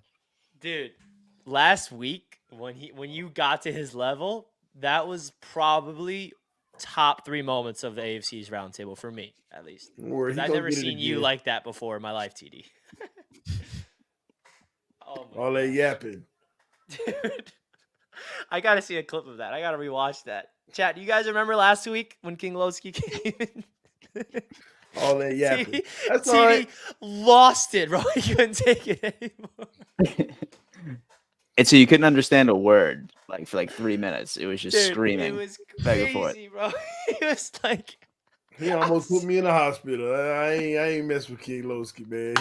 He'll get it that Wednesday. I'm gonna save mine for him on Wednesday, right Dan, before that week game. Dan, I'm waiting for you, Dan. I'm waiting for you to snap back at him, bro. You gotta snap back. TD did it. Tyson does it every time. Dan's next. Oh, dude. As soon as when the Bills. Bro, I gotta pull up the clip. Man, that's gonna mess up my blood pressure, Richard. Bring the next one in. Let's go. Right when I saw TD, he was like, "Hey, I'm sick of this." It's just right when I saw him do the snap and him say, "I'm sick of this," he just went crazy. Oh, I'm sorry, I can't stop laughing thinking about that. Oh my God! You All don't right. care about my health, man. No, I feel you. It feels good, man, because it feels like I have a soldier. Because the Parks was the Patriots guy that used to do this to me. So it feels good to have someone I can come on and just relax and have him attack you guys. See, he in the chat not talking noise. Talk about TD know what it is. Bro, you ain't finna mess my blood pressure up. I will see you Wednesday before Thanksgiving. And I'm gonna listen. Don't worry, you make sure you present on that show. Hopefully we have this. God. That's hilarious. And guys, before we bring in the next guest, I just want to remind the people we don't even have 700 likes. I mean, that's kind of pathetic, Dan. I mean, And so y'all really want to be pissed off? Last time I checked, the poll had 1,000 votes. 1,000 votes and not even 1,000 likes? Guys, come on now. You know better than that. If you're enjoying the show, it's free of charge. Smash, and it's the easiest smash of your life, baby. Hit that thumbs up button. Smash that button. Punch it. Hit it. Whatever you want to do. The like button's been MIA in the chat, though. Man, it's 1,500 votes. 1,500 votes? 1,524 votes. Come on, man. All right, let's get through these these next callers because we need to get those like buttons up. LaSalle, you off the Madden? Yeah, I'm off. I'm sorry. I got it messed up. I got my video game thing mixed up with my mic. It's all good, buddy. Messed up. We're all live. Okay. Yeah, we heard you playing with Tua. Oh, I don't play with Tua. Best believe. I don't play with no Tua. I have to play with Terry Bradshaw, actually. I play with Terry Bradshaw. But first come serve. TD, I will be on your ass on Black Friday. If we win,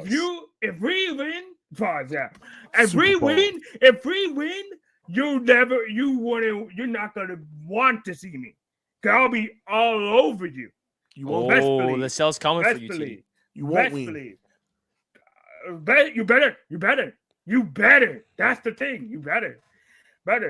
And I just want to say, Jack, great job being a Patriots fan in this in the AFC Roundtable today. You're doing a great job, like really great job. But I will say to all of you, I feel good about us being 4-3 because if any of y'all's quarterbacks, I'm talking about you with Tom Brady, if any of your quarterbacks get injured the way that our quarterback got injured with Aaron Rodgers, you guys will be all down in the dumps. Tell them. Your eyes will be all down in the dumps. Tua feel sorry for us. If he gets the torn Achilles, I'm gonna hear TD. Oh, we don't have our quarterback. We don't have our quarterback, man. We're gonna lose all our games. Listen, all they do is roast our backup. Yeah. All you do is roast our backup. Yeah. So I don't really. I just saying I'm glad where we are right now because when he got hurt, the first thing I thought our season was over. That's the first thing I thought. But now seeing us being 4-3, playoffs right now for me are right there. We have a chance to go to the playoffs. And again, TD, if you guys lose to us, you're never gonna want. You're not going to want to go on the AFC Roundtable. You don't want to go. It's not possible. You don't want to go. So I think we're gonna beat the Chargers. I don't think the Dolphins are gonna beat the Kansas City Chiefs. Best believe. I do think the Patriots are gonna beat the Commanders. I do think that. And then the Bills. That one's up in the air. I feel like that one's gonna be a close game. I think that one's gonna be a close game. Either one could win. Do I want the Bengals to win? Yes, but like it's a game that could go either way. Either way. Thank you, Sal. But the Kansas City Chiefs are gonna run past the Dolphins. They're pissed off. Now. No way. goddamn right. And that defense, people are not saying it. That defense has gotten 100 times better than last year. It got it 100 times better. 1,000 times. Yeah, Kansas City. It got 100 times better. But they ain't faced us yet. We'll see. Yeah. Like it, yeah, but they faced a lot of other great offenses. So I don't want to hear about your. All I want to hear is if you lose. All I want to hear is you being humble. That's all I want to hear. We're not losing. That's all I want to hear. We shall see. Okay. Peace, everybody. We appreciate you, man. Sorry about that delay with the audio. No worries. No worries. We All appreciate love, your brother. call as always. All love, man. And my favorite part about Lascelles is every time he calls into my podcast on Mondays, the first thing he says is, I can't wait to get to TD. I can't wait to get to Dan. Like, he looks forward to these callers, man. Like, he loves coming at you guys. I love it. A lot will be answered on Black Friday. Don't worry. Man, could we get through, like, these 3 games before we get, like... I know. I'm not even thinking about Black Friday, me personally. I got to get through 3 games before then. And I'm actually going to be in Vegas next week. Oh, yeah. Oh. Yeah. It's Vegas, baby. That. Vegas. We're going to Vegas, TD. For what, Going to Richie? Vegas. For what? What you doing, bro? What you doing in Vegas? Jets Raiders. Oh, Sunday wow. Night Football. Oh, wow. You going to the game, Richie? Yeah. Next Man, week. you should have told me, man. On nosebleeds? No, not nosebleeds. Oh, wow. So like $5,000 for lower level piece. Paid a lot of money for these seats, and every year I like to travel. Vegas seats are absurd. Yeah, I like to travel once a year for my Jets, and when I saw Vegas as an away game, I was like, yeah, that's it. I wish you would have told me, Richie. I would have rolled out there with you, man. It's our bye week. Oh, would you have actually came? Yeah, I would have came. I've never been to Vegas. Me neither. I'm excited. I'm going with my pops and a fellow Jets YouTuber, Jake Asman's doing a little event that we're going to be doing some fun things over the weekend. I'm going to the MSG Sphere, which is going to be wild. We'll shall see. It's going to be a lot of fun. And I'll be covering the Jets, obviously, while I'm over there. All right. Have fun, bro. Thank you. Let's get into the last caller here before we wrap things up. And then we are going to look back on King Lowski and TD from last week. Oh, my gosh. The chat's asking for it. Making waves. What up? What up? What's up? Hey, I was going to come on to the show today and be like super humble and talk about how everybody's going to win in the AFC this week. But after listening to the amount of zoo animals you have more than the Miami Dolphins on this show, I'm going to have to change it up a little bit. So I do believe we are going to take it to Kansas City. On the other hand, the Bills and the Bengals, that's a tough one.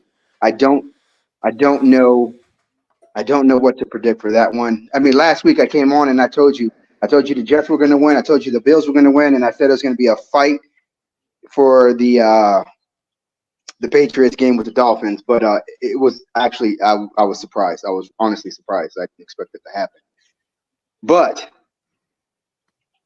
Kansas City has 2 injuries that might be worth following for the next game against the Dolphins in Germany, which they're not leaving for until Thursday, which blows my mind.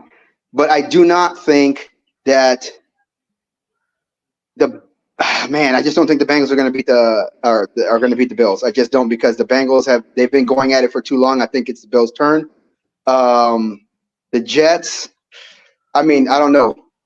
That's going to be a tough game, to be honest with you, because you can see how the quarterback is playing, and he's doing a lot better than anybody expected. Like, I guess it just really is going to be a defensive game, and you guys do have a good defense, so who knows? Damn, I just lost my mind because I was like so frustrated with all the crap talking about the Dolphins. But I'm gonna let you know something, TD. TD, where is the Super Bowl this year, TD?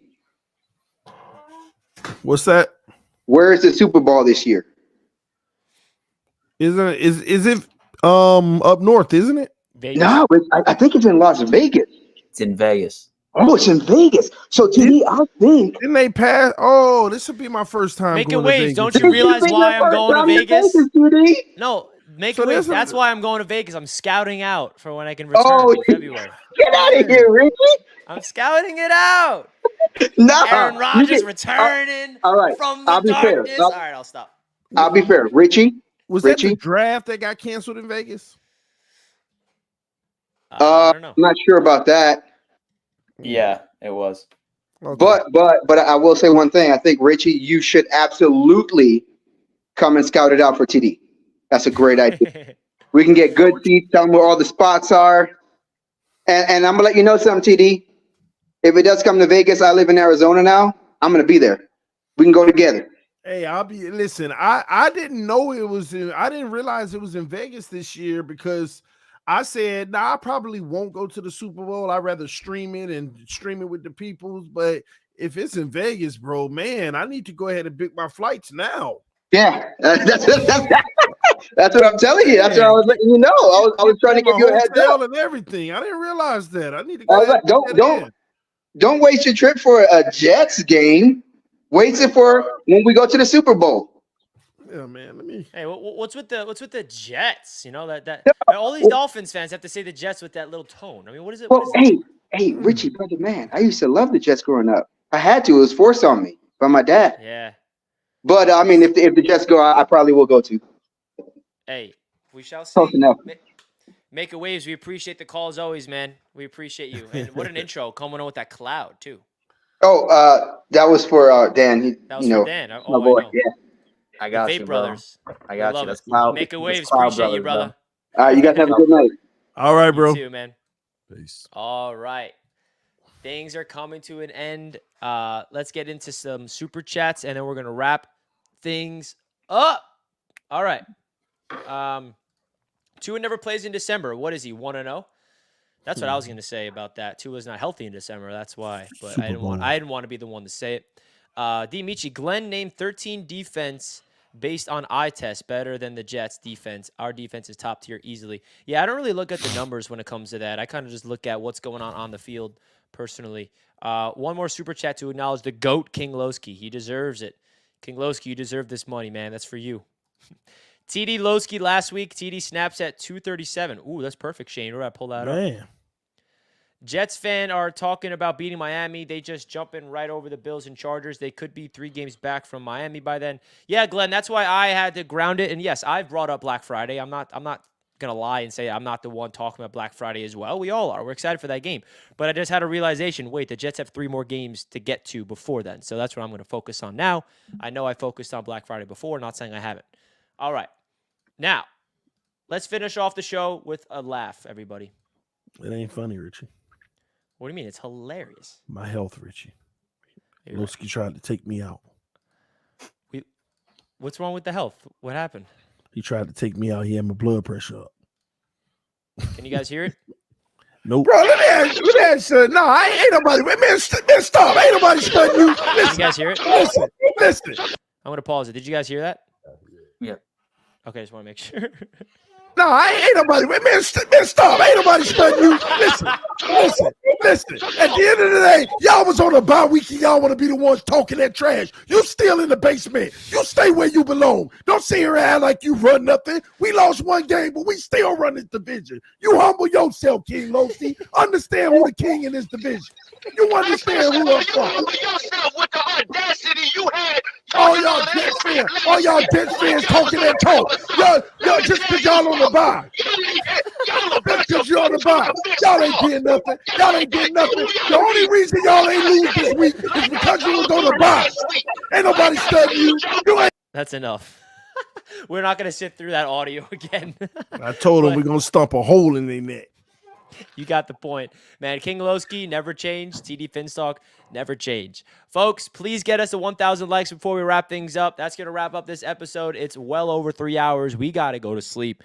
And I just want to formally say, Jack, thank you so much for taking time out of your Wednesday night to join the AFC's Roundtable. It is very rare for somebody to come on here like you and just to be able to fit right in and just take shots and not be afraid to take shots and take criticism and bring it back. That's what the Roundtable represents here. So I have a lot of respect for you to come on here and sit tall in what you believe in and taking shots at every one of our teams. So much respect to you, my man. And everyone go check out his YouTube channel. It's linked down below in the description. If Dan did link it, I'm not sure if he did, but check it out. Imagine Sports. So Jack, we appreciate you, bro.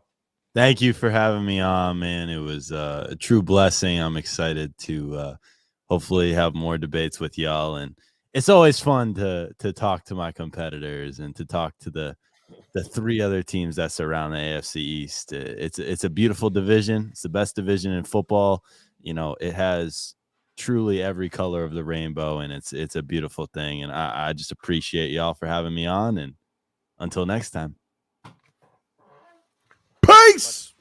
Josh Much Allen's love, still man. trash. Peace out, everybody. Let's go. Go check Josh out the Allen's NFC North. trash.